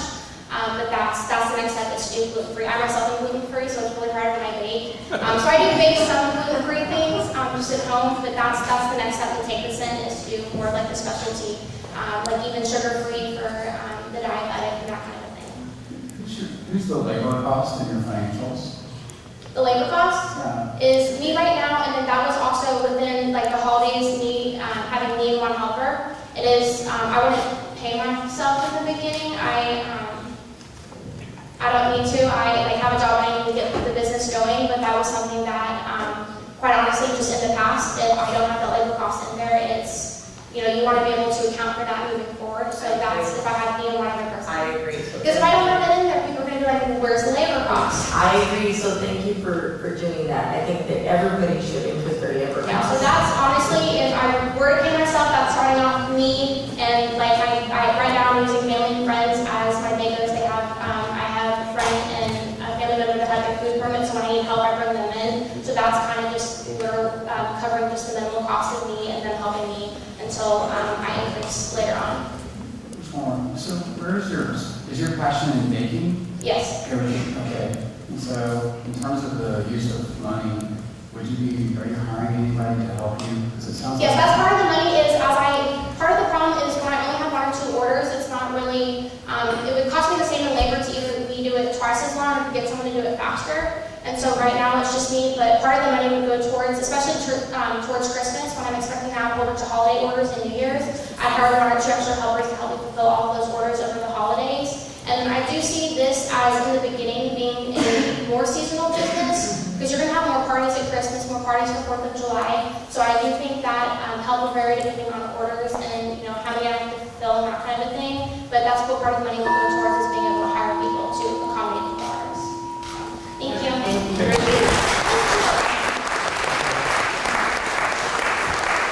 As you saw with Code the Cloud, Trinity University believes really strongly in supporting its international students with regards to their ventures. The next venture is also an international venture, Ubuntu.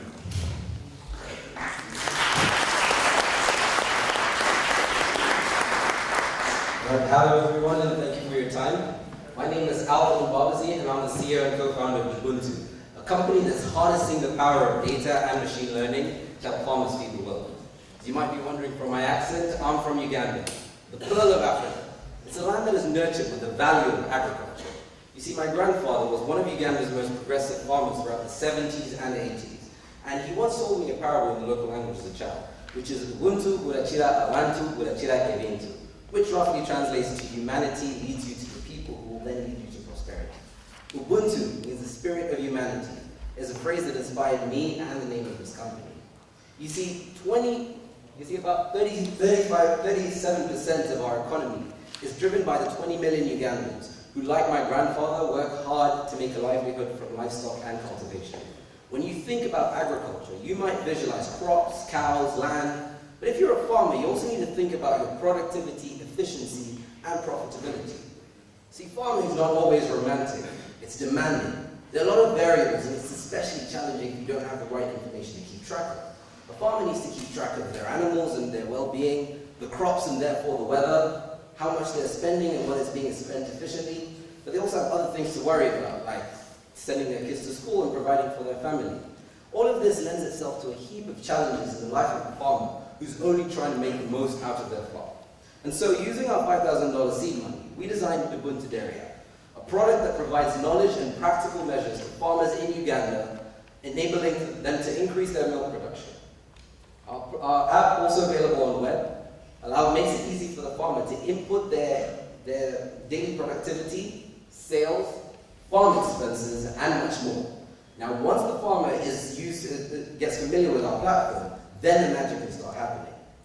Ubuntu uses machine learning algorithms to apply the right model to each farmer's data, enabling them to have access to individualized insight about their operations and what they can do to improve it. This is an actual chart from one of our actual customers who experienced a 60% increase in his milk production over the last year as a result of using Ubuntu. We also had to make sure that our app is suitable for farmers of all attitudes and sizes, so we developed a tiering system. I'd like to introduce to you Gene, a farmer whose needs is simple. You see, Gene recently had a child and now is finding it hard to keep track of his small farm's records. So we designed this Tier 1 to be a tool for Gene to keep track of his milk sales and his milk production as well. And then there's Mr. Kavuya, the business farmer, who, unlike Gene, owns many farms and measures his success based on the number of cows he owns. For Mr. Kavuya, we designed Tier 2, with features to monitor the changes in his herd size as well as the profit from his farm. Then meet Felix, the professional farmer. Felix wants all of his cows, each of his cows actually, to perform at their best. And so with Felix, we designed Tier 3 with features for individual cow tracking as well as their health status. And finally, there's Gecko Dairy Farm, the fully commercial enterprise. Gecko wants to optimize their productivity, which is exactly what our Tier 4 does. By matching the cow's genetic potential to its appropriate feeding amount, we achieve optimal productivity for the Tier 4 farmers like Gecko. And our pricing model is really simple. All farmers, whether big or small, are on a journey to optimizing their production. When we started our pilot program 1 year ago, we had 300 cows on the system. 2 months ago, we got 4 purchase orders on Tier 2 and Tier 3, and this December, we're excited to have 3,000 cows on our Tier 2 and about 700 cows on Tier 3, which puts us just under $6,000 in annual subscription revenue. But there are about 1.6 million households in Uganda with cattle. That equates to about 12 million heads of cattle in the country. And this literally means that we are first market movers into a $37 million industry, brand new industry that began as dairy sector alone. But our operations in Ubuntu is not limited to dairy. Neither is it limited to Uganda. And in fact, the fundamental aspects in our approach to the agriculture industry are applicable in other industries, such as healthcare and logistics and distribution, which we're already taking steps to explore. Stumberg's $25,000 will be crucial to Ubuntu's success. We'll use $3,500 in testing our app and infrastructure to ensure it's bug-free, robust, and secure. We have to do tier 2 updates, and that will cost $2,700 in order to get it to the hands of our customers on time. $10,000 will go towards legal, tax, and IP for our global enterprise with African subsidiaries. $1,300 will go towards outreach and increasing our organizational capacity. And as far as operations, $2,000 for cloud data hosting, $3,000 for technical support and delivering happiness to customers. And innovation never stops. We've gotten a lot of interest in the swine industry, and we're going to allocate $500 to investigating that. The final $2,000 will be part of our working capital. We have a very well-rounded team, or multidisciplinary and multicultural, focusing on the key areas of our business, which is product development, customer development, and capital development. If you notice, we also brought on Gene to lead our customer development efforts, because he knows the customers much better than the communities, much more than all of us. And we make sure that with everything we're designing, we have the customers right in the room with us. We've also been very fortunate to have a very good board of advisors from both sides of the Atlantic to give us a whole perspective of our entire business model as well as international business. Most of them are sitting here in this room, and we thank you for all the advice you've given us. I'd like to leave you with this. I always found it interesting how agriculture is Africa's largest output. But yet when people think about agriculture, the thing that comes to mind is poverty and malnutrition. So we believe at Ubuntu, what we're doing is a new way to fighting Africa's war on poverty. A way that's empowering and motivating, that's enabling the farmers to increase the productivity of their food for their communities. Everything that we do has an impact, has value, and is profitable. Thank you very much. We are Ubuntu, and this is how we're harnessing data to make the world a better place. Thank you.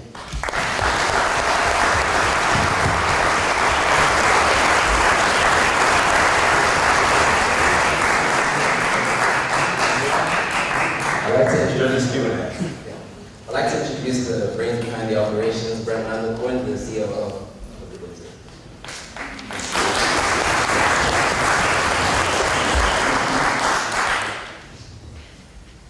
So this is an app, is it a subscription service? Is it a one-time subscription service? Annual subscription. Annual subscription.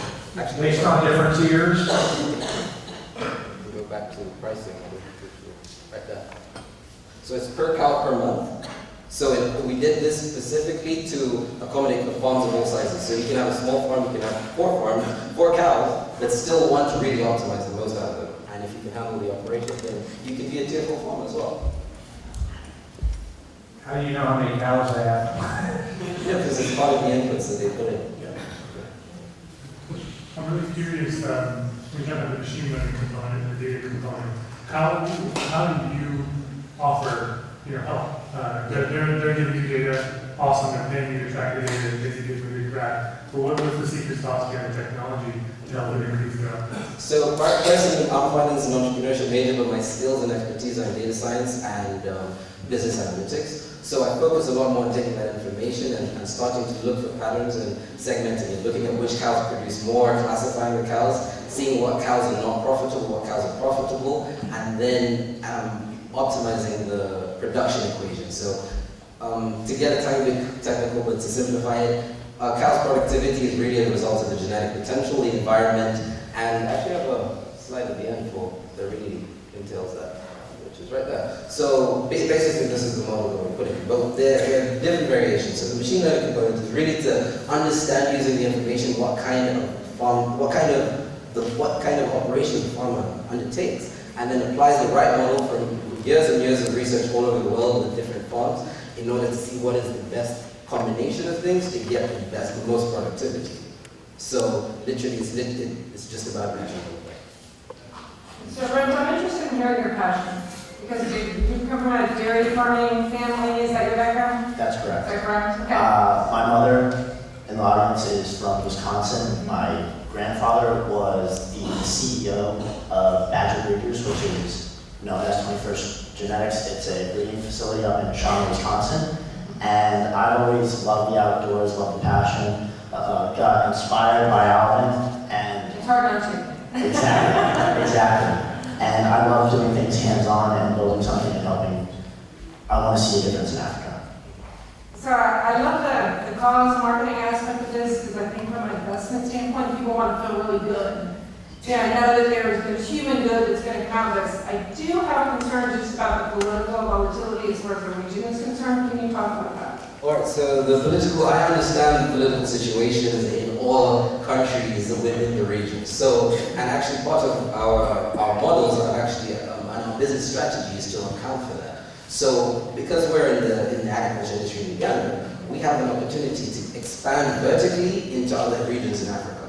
We've already put in place, we've already started building the networks and the relationships to expand to the place I went to high school for 5 years, Kenya, and Rwanda, before 2021, which is Uganda's presidential elections. And this is all strategic. And as well, our corporate structure with the global entity being based in the US, which owns all the data behind all the... See, because there's one thing, there's the value that we have of the product we have in service, but there's also value in the data we're extracting from all these operations. Now that's what we're really trying to prevent there being political clashes or conflicts of interest with, and that's why we've structurally made it such that the owner of all that information is the American parent entity. So you left out 2017 data, why? I don't see 2017 in your projections. Because a lot of excuse me, it's the page before. Where? Because you have a lot of numbers in here, and I'm pretty good with numbers. So I kind of ran through all these numbers. And 2017, I'm sorry, yes, 2017 is left out. of course, I'm asking that question. Yeah, absolutely. Because the reason why we started with Because you got $5,000, so where did that go? Yeah, that was allocated towards development and also understanding the customers a lot more. So we used a lot of the research we took. We wanted to understand the customers much better, so we spent a lot of it in customer development, but also product development. So that was really important. So explain to me how you gradually have to acquire customers, 3 customers per month, and then you have like about a 16 or 17 increase in customer acquisition in July 28, and then you go back to like a realistic acquisition. Can you explain to me why the significant jump? Okay, so the significant jump is based on our strategy for customer acquisition. So farmers, unlike other industries, are really influencer-based. They work in cooperatives, in communities of farmers. So our strategies, in fact, what I didn't tell you is that our customers, our initial customers, weren't at random. We've actually met 2 of them before. That's Felix and Mr. Kavuya. Felix is actually a manager of one of Uganda's most reputable dairy farms in one region, and Mr. Kavuya is the cooperative chairman of one of Uganda's largest dairy farm cooperative, with a lot of other farmers under him. So with this strategy, we're expecting that once we satisfy Mr. Kavuya and his farm, with farmers already going to his farm in order to see how they can improve their operations, this will be the first thing that he'll point to, because he can even show the farmers what his peers, what is going on at his farm with his phone in his office in Kampala. So you're banking that one customer will jump your customer acquisition in 1 month. We're absolutely sure it will, because he's a partner of ours, and he's on the board as well.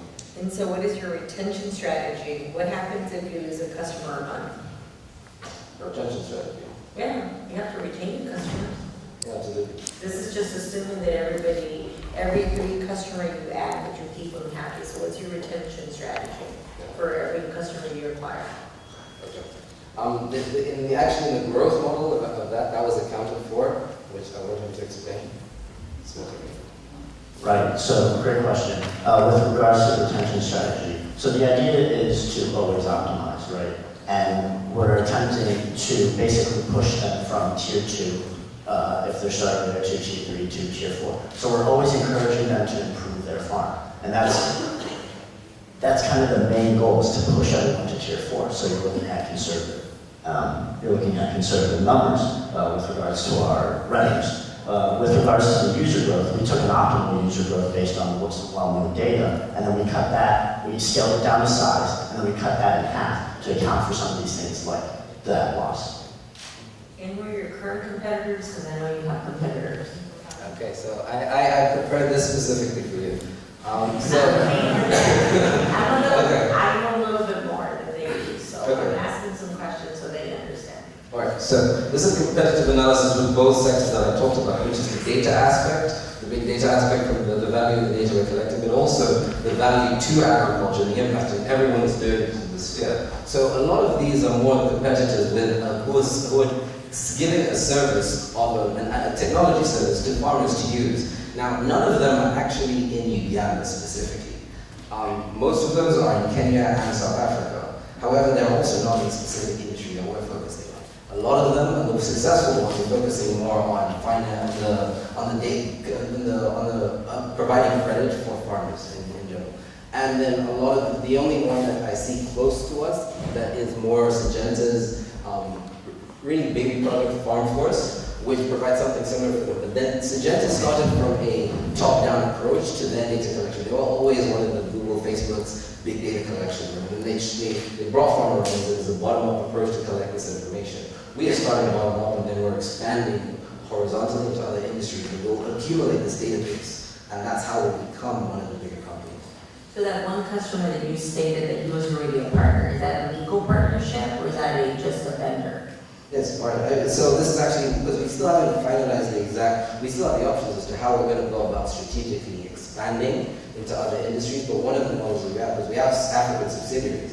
So we're thinking that like those key people like Mr. Kabuya, who's very influential in the Ugandan dairy industry, becomes a partner of the subsidiary. We provide him the technology, we provide him the service, the customer support, but he helps us integrate into the market. He has to believe in the product. Now, so, yeah. Would this partnership be exclusive? Beg your pardon? Would that partnership be exclusive? I have to say we definitely haven't finalized that, but we also haven't solidified on paper exactly how the terms of work. We're just in talks. Okay, thanks. How do people pay? So we're experimenting with payment methods. So right now we're thinking about mobile money and banking.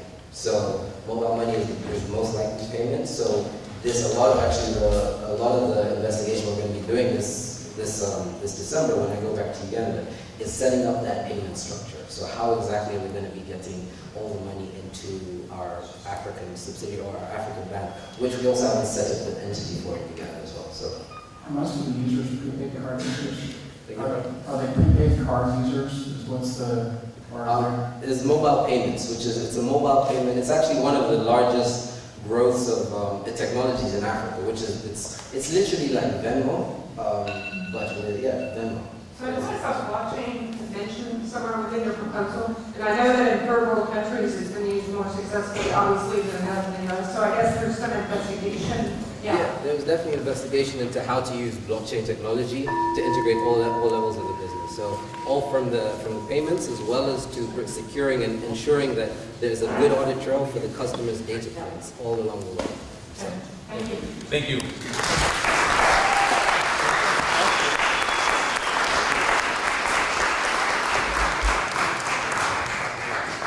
We're almost done. It's hard to believe we're at the last pitch for our evening.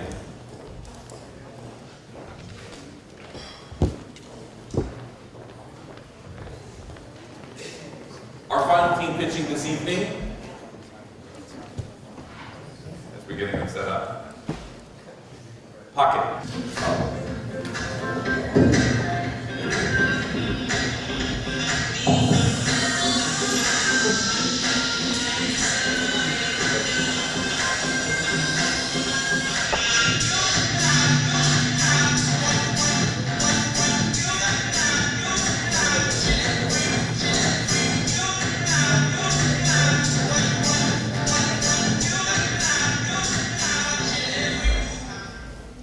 Self-expression.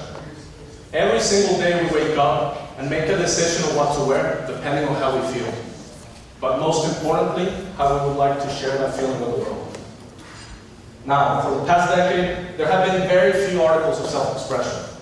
Most of them expensive, and very few of them wearable. So we decided to do something about it. Ladies and gentlemen, my name is Diego Trevino, the 7 American for the Champagne, And it is our pleasure to introduce to you the article that will redefine the way that people and brands express themselves. Pocket. What we're doing with Pocket is tapping into a huge trend of t-shirts with designs focused around the pocket. We designed a product that allows people to choose their very own unique pocket and place it wherever they want.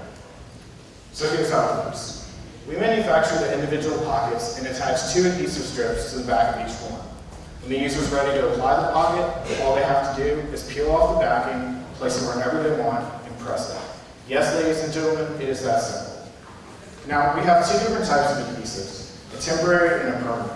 With the permanent adhesive, all that's required is you lay your garment out on a flat surface, place the pocket wherever you want it, and press it for about 30 seconds. After that, you can throw it in the washer or dryer, and there's no ironing or sewing required. The temporary, on the other hand, all you have to do is place it down, press it, and then after that, you can take it off and put it back on up to 15 times. Now let's imagine for a second that after today's competition, you want to go support the Trinity Tigers. You didn't bring your jersey with you, so you can't cheer them the way that you'd like to. That is where we kick in. You can wear one of our official Trinity University pockets to the game. After the game is over, you just place it on your mirror and wear it again next week.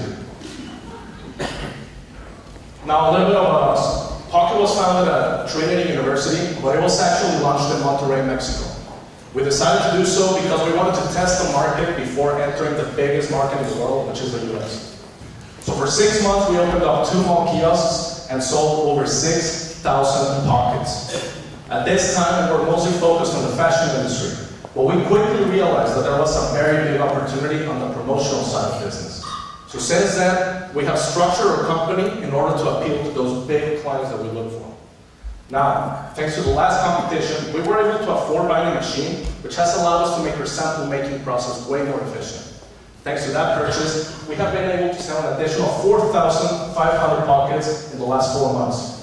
Totaling our units sold at 10,500 pockets, and a total sales revenue of $36,120. Now, I know what you guys must be thinking, and the answer is yes. We have some insane percentages. Thank you. On average, on our promotional sales, we have a 380% markup. And on our fashion and retail, 651%. Now you're probably wondering, what's next? The Pocket is currently working on some pretty big deals. For example, we were recently approached by the Cowboys organization, which represents the Dallas Cowboys, UT Austin, USC, and IndyCar.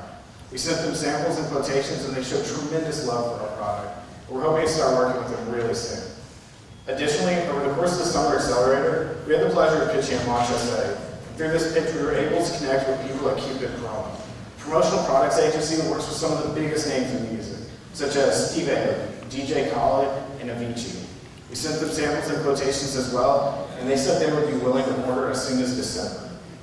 With the money from the Stumberg competition, we would be able to join the 2 biggest promotional products agencies in the world, ASI and PPAI. But most importantly, it's in their trade shows, which we see as crucial to being able to make a big impact in this market. Through these associations, we would have access to 40,000 individual promotional products companies, just like Cupid, having them offer our product, and this would greatly increase the efficiency of our sales process. In addition to our promotional business, we have also decided to open our e-commerce website. We are doing so because we want to build a strong brand and also a channel for our future products. Now, the website is ready to go, but we wanted to make one big addition and announcement before the official US release, and we're very proud to show you the following.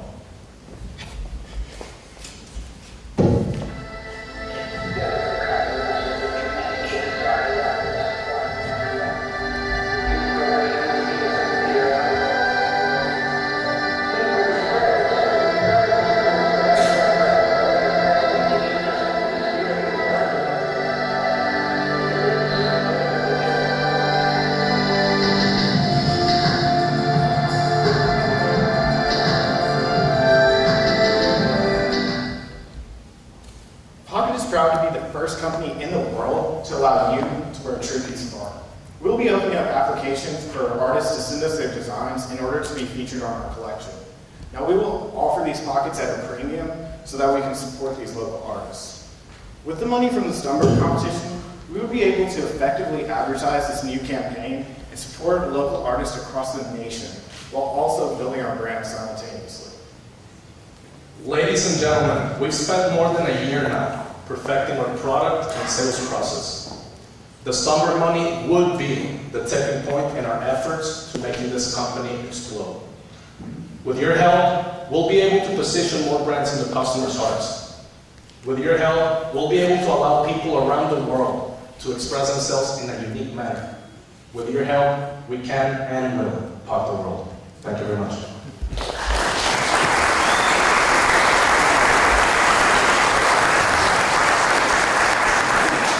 Last other questions for the evening. Do you have a copy of a trademark application in Mexico? That is correct. Or else have you trademarked the product? So right now we have it here in the US as well. That's the one in Mexico, sorry. I should have put another picture of the one in Mexico. In Mexico we have the shape already registered, so nobody can do the same shape. We have the product, a utility patent, well, a patent pending that we hope to get next year, and the trademark here in the US. So walk me through your 27 financials, because you included revenue already 25,000, which is premature. I'm sorry? You included the $25,000 of revenue, or did you already get 25,000? No, so that's part of the projection. So it actually says right there, our actual sales, right under there. Right. And then it also says that's a projected. And what we will do with that money now. Okay. On the right graph, that's the one with the investment, and we also have a projection without the investment, just so you guys could see how much we will benefit from this award. So, can you allow people to design their own pockets? I mean, for instance, I have teenagers at home that love the opportunity to be able to, draw on it, design their own, just like you do with Nike or an Adidas shoe or something. Of course, so that's actually one of the reasons why we have this hefty amount that we're spending into e-commerce, because we have gone out and have talked to a lot of our customers, and they say like, hey, can I put my dog's face in the pocket? And we're like, heck yeah, we're working on that. Hopefully after Monday you will. But that's why we're actually allocating $5,000 into the Design Your Pocket tool. This is going to allow anyone to just grab a picture, drop it on the pocket, and boom, just get it in your house. It looks like you've done some pop-ups. I'm sorry? Have you done pop-up marketing in places? Have you had pop-ups? It looked like from the picture like that. No. A pop-up stand or something? I guess that was just fabricated. No, unfortunately not yet, but that's actually one of our biggest expenses, marketing and advertising. Okay. Yes. Thank you. You're welcome. Who are you marketing to? So we actually have two very different clients. We have the promotional clients, which are the big buyers. It can be from political campaigns up to someone like Tina Funk, let's say. And the way that we're going to, okay, it's going to be a little long with an answer, hope it's good. And the way that we're marketing to them is through ASI and PPAI. So Pocket acts as a supplier to distributors, such as the one that we talked about, who then sell to their clients. And it's very cool because we don't have to hire any salesmen, and their costs are extremely low. I mean, we have 40,000 salesmen around the world literally offering our product. I mean, we obviously pay them some commission, but it's much cheaper than having 10 guys knocking on doors, right? Oh, I'm sorry. And the other side is the fashion and retail, which is to, our market is people from 16 to 25-year-olds. And we've actually found that the primary users are mostly male. But a lot of female actually buy this for their boyfriends, and when they use it, they put them on their purses, they put them on the back of their jeans, they put them on their skirts, and notebooks. That's the cool thing about the product, you can put it in them. So those are our two primary customers. Is this trend sustainable? So right now, we're focusing on our brand and pockets themselves. We plan to explode this, but we see Pocket as an innovation company inside the fashion and promotional industry. This is one of many products that we plan to release, but right now we're focusing on making this go big. And once we have that large customer base, we're planning to sell the other products to those segments as well. So I'm gonna ask the same question I was asking everyone. Are you charging too much and too little and why? If you know the answer. So we've actually we've talked to a lot of our customers. In Mexico, we were charging 99 pesos. Here in the US, we're going to charge $5.99. And the usual response that we get is actually that it's a pretty decent price. Pretty decent price, and for promotionals, our average cost is $3.50. So what we do is that we price a pocket. We start at $4.99 for 500 pockets, and we usually give them a discount to lower it to $3.50. Therefore, Per unit savings? I'm sorry? Per unit savings with more quantity order? Yes. Yes, of course. So, for example, right now, Cupid promo, we were planning, these guys want to buy 10 to 15,000 every 2 weeks for their biggest clients. And these guys have already told us that they're willing to pay $2. So the good thing is our costs are so low that we can still make really good margin on them. So are you targeting promotional wearable companies? Like I'm thinking one of the United States is Gear for Sports. They're a huge promotional wearable company. Large clients come to them, want to buy a wide range of wearables, but they're branded. And so what they do is they show these clients this wide range of wearables, from shirts to bags to hats to everything. I would think that would be a huge market for you. Of course. So that's a cool part. What this does is it connects us with 40,000 of those exact companies. So for example, if we were to call, and this has happened to us, right now we're talking to UBC in Canada. And whenever I first spoke to the lady in purchasing, she told me, hey, unless you offer something completely different than my provider that I have right now for promotional products, I'm sorry, but I'm not going to buy from you. And I told her, don't worry, they don't have this yet. But, what was I going to say? That's the first thing that big companies tell you, big purchasers. Hey, talk to my distributor, you know? So right now, that's what we've been working on. Getting in contact with these guys and the big sellers. That way we just receive orders. Right, that's the reason I asked, because you're going to have a hard time going direct to client due to basically procurement department or purchasing department contracts with distributors. So you have to get into the distributor and be part of their product portfolio. Of course. So talk to me about your manufacturing costs. Okay, so right now, our past costs have been 92 cents per pocket. But, thanks to Sean over here, we have been actually able to lower it to 52 cents. Now, because it's from China. So right now we're manufacturing in Mexico with a local manufacturer, but we have been able to have a good structure with some Chinese manufacturers in order to have pretty much unlimited order sizes. We can do 5 million, I believe is the limit in a month. And it is 52 cents, and they ship it directly to here. So that's a beautiful sales model. These guys send us their order, we just place the order, they get it. No fixed cost. But the association sells. Sure. So you did a pretty good job. When I look at your breakdown of ownership of the company, it's interesting. So tell me a little bit more about how is your management team uniquely positioned to execute on this idea? I'm sorry, can you repeat the last How one? is your management team uniquely positioned to execute this business plan? Okay, so we're partnered. So right now, for example, big expenses at a company such as ours would incur would be designers and marketing, right? So we actually partnered from the beginning, since we knew that we had to build a strong brand. We partnered with 2 marketing agencies. One that gives us designers in order to do everything. That's why we've been blessed with some really good work.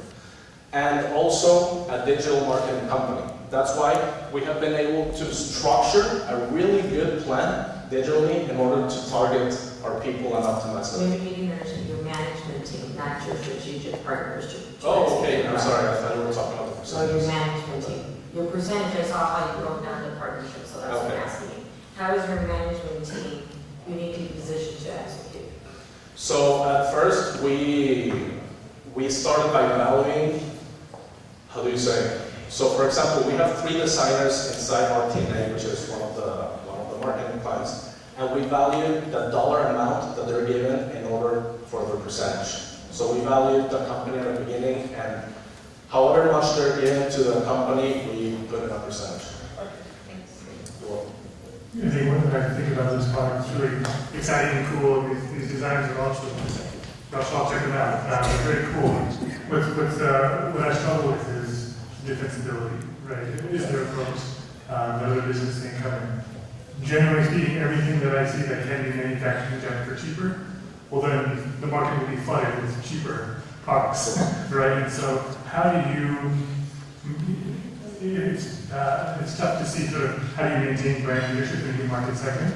You can be flooded out by Amazon that sees this is working and just says, hey, we're gonna just own this, we're gonna drop $100 million and stuff for everything and put these guys out of business. How do you defend yourself in that situation? Of course, so right now, that's exactly why we're focusing on a strong branding and connecting with our customers. And that is a big reason why we also did the local artist campaign. Because we want our customers, in case we don't get the patent, to be loyal to our brand. And like we said, this is the first product, and we know that we can make this big. But after this, we're gonna release other products in order for our brand to be known as innovation inside fashion and promotion. Thank you very much, guys.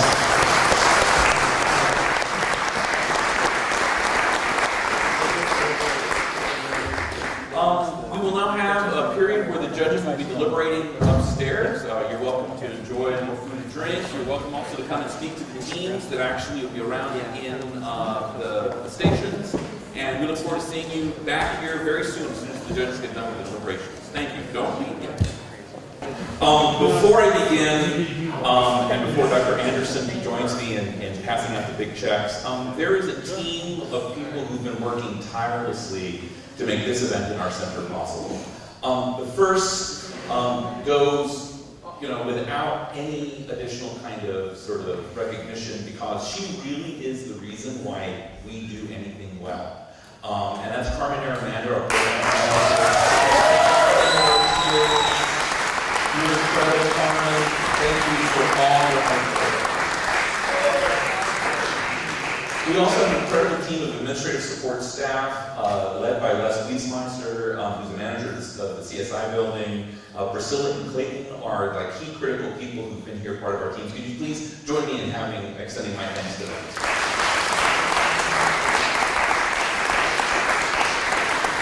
Well, it's super exciting about what we do here at Trinity. Obviously, you've seen that we believe strongly that undergraduates can do real work, and so they launch real companies. Our center is really built on having phenomenal undergraduate work studies that make stuff happen. So if you could join me in thanking Abigail, Jake, Matthew, Maureen, and Patrick, who helped make all this stuff happen. And so it's a pleasure for me now to introduce the president of Trinity University, Dr. Dan Anderson. Thank you. Thank you all for being here. It is great to spend this time together. There is incredible energy in the room. I just want to thank all of the teams who contributed pitches. You did incredible jobs. We are all breathless. I do not know the results, but you all did such incredible things moving forward to this point. So I just want to thank you. And I especially want to thank the Stumberg family. This competition really helps Trinity students show the incredible creativity that our programs help them as they think about what they want to bring into reality in our world. So congratulations to all of the teams here, but thank you especially to the Stumberg family. So I'm going to turn the microphone over because we all want to know where we're going now. So it was a really hard decision. And again, I'd like to thank the judges again for the hard work that they did this evening. They spent a lot of time being very thoughtful. So the judges, at their discretion, have decided to split the gift, the grant. So there will be 2 awards this evening. The first award is upside down. The first award, which is the judge's choice, for $5,000 to the winning team of this Judge's Choice Award, Gold to Cloud.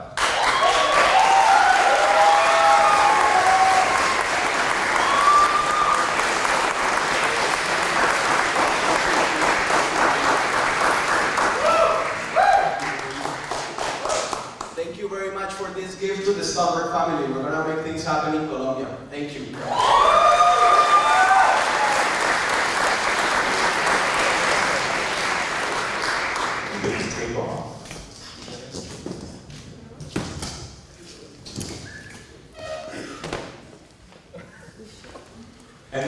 truly big check.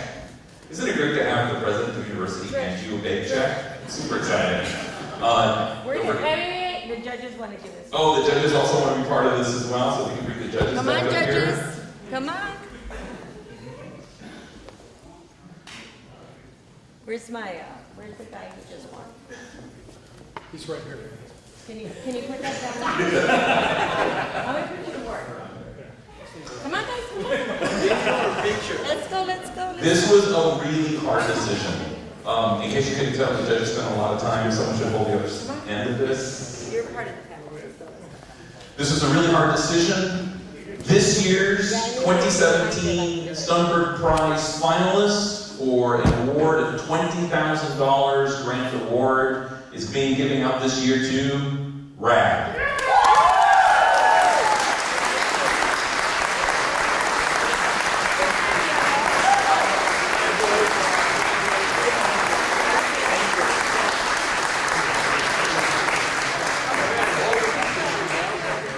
So let's all kind of like this is get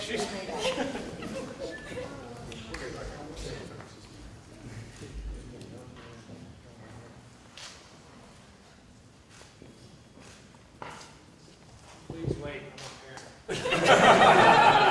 I apologize. Don't apologize. It's pride. Thank you all so much. Thank you. No, thank you.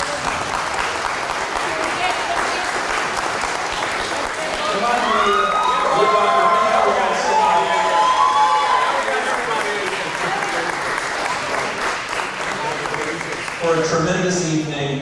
For those of you who will be here in the spring, we'll be having our Spring Stumberg Prize seed round taking place again here in the CSI Innovation Cube roughly around the end of March, beginning of April. Thank you all so much. Good night.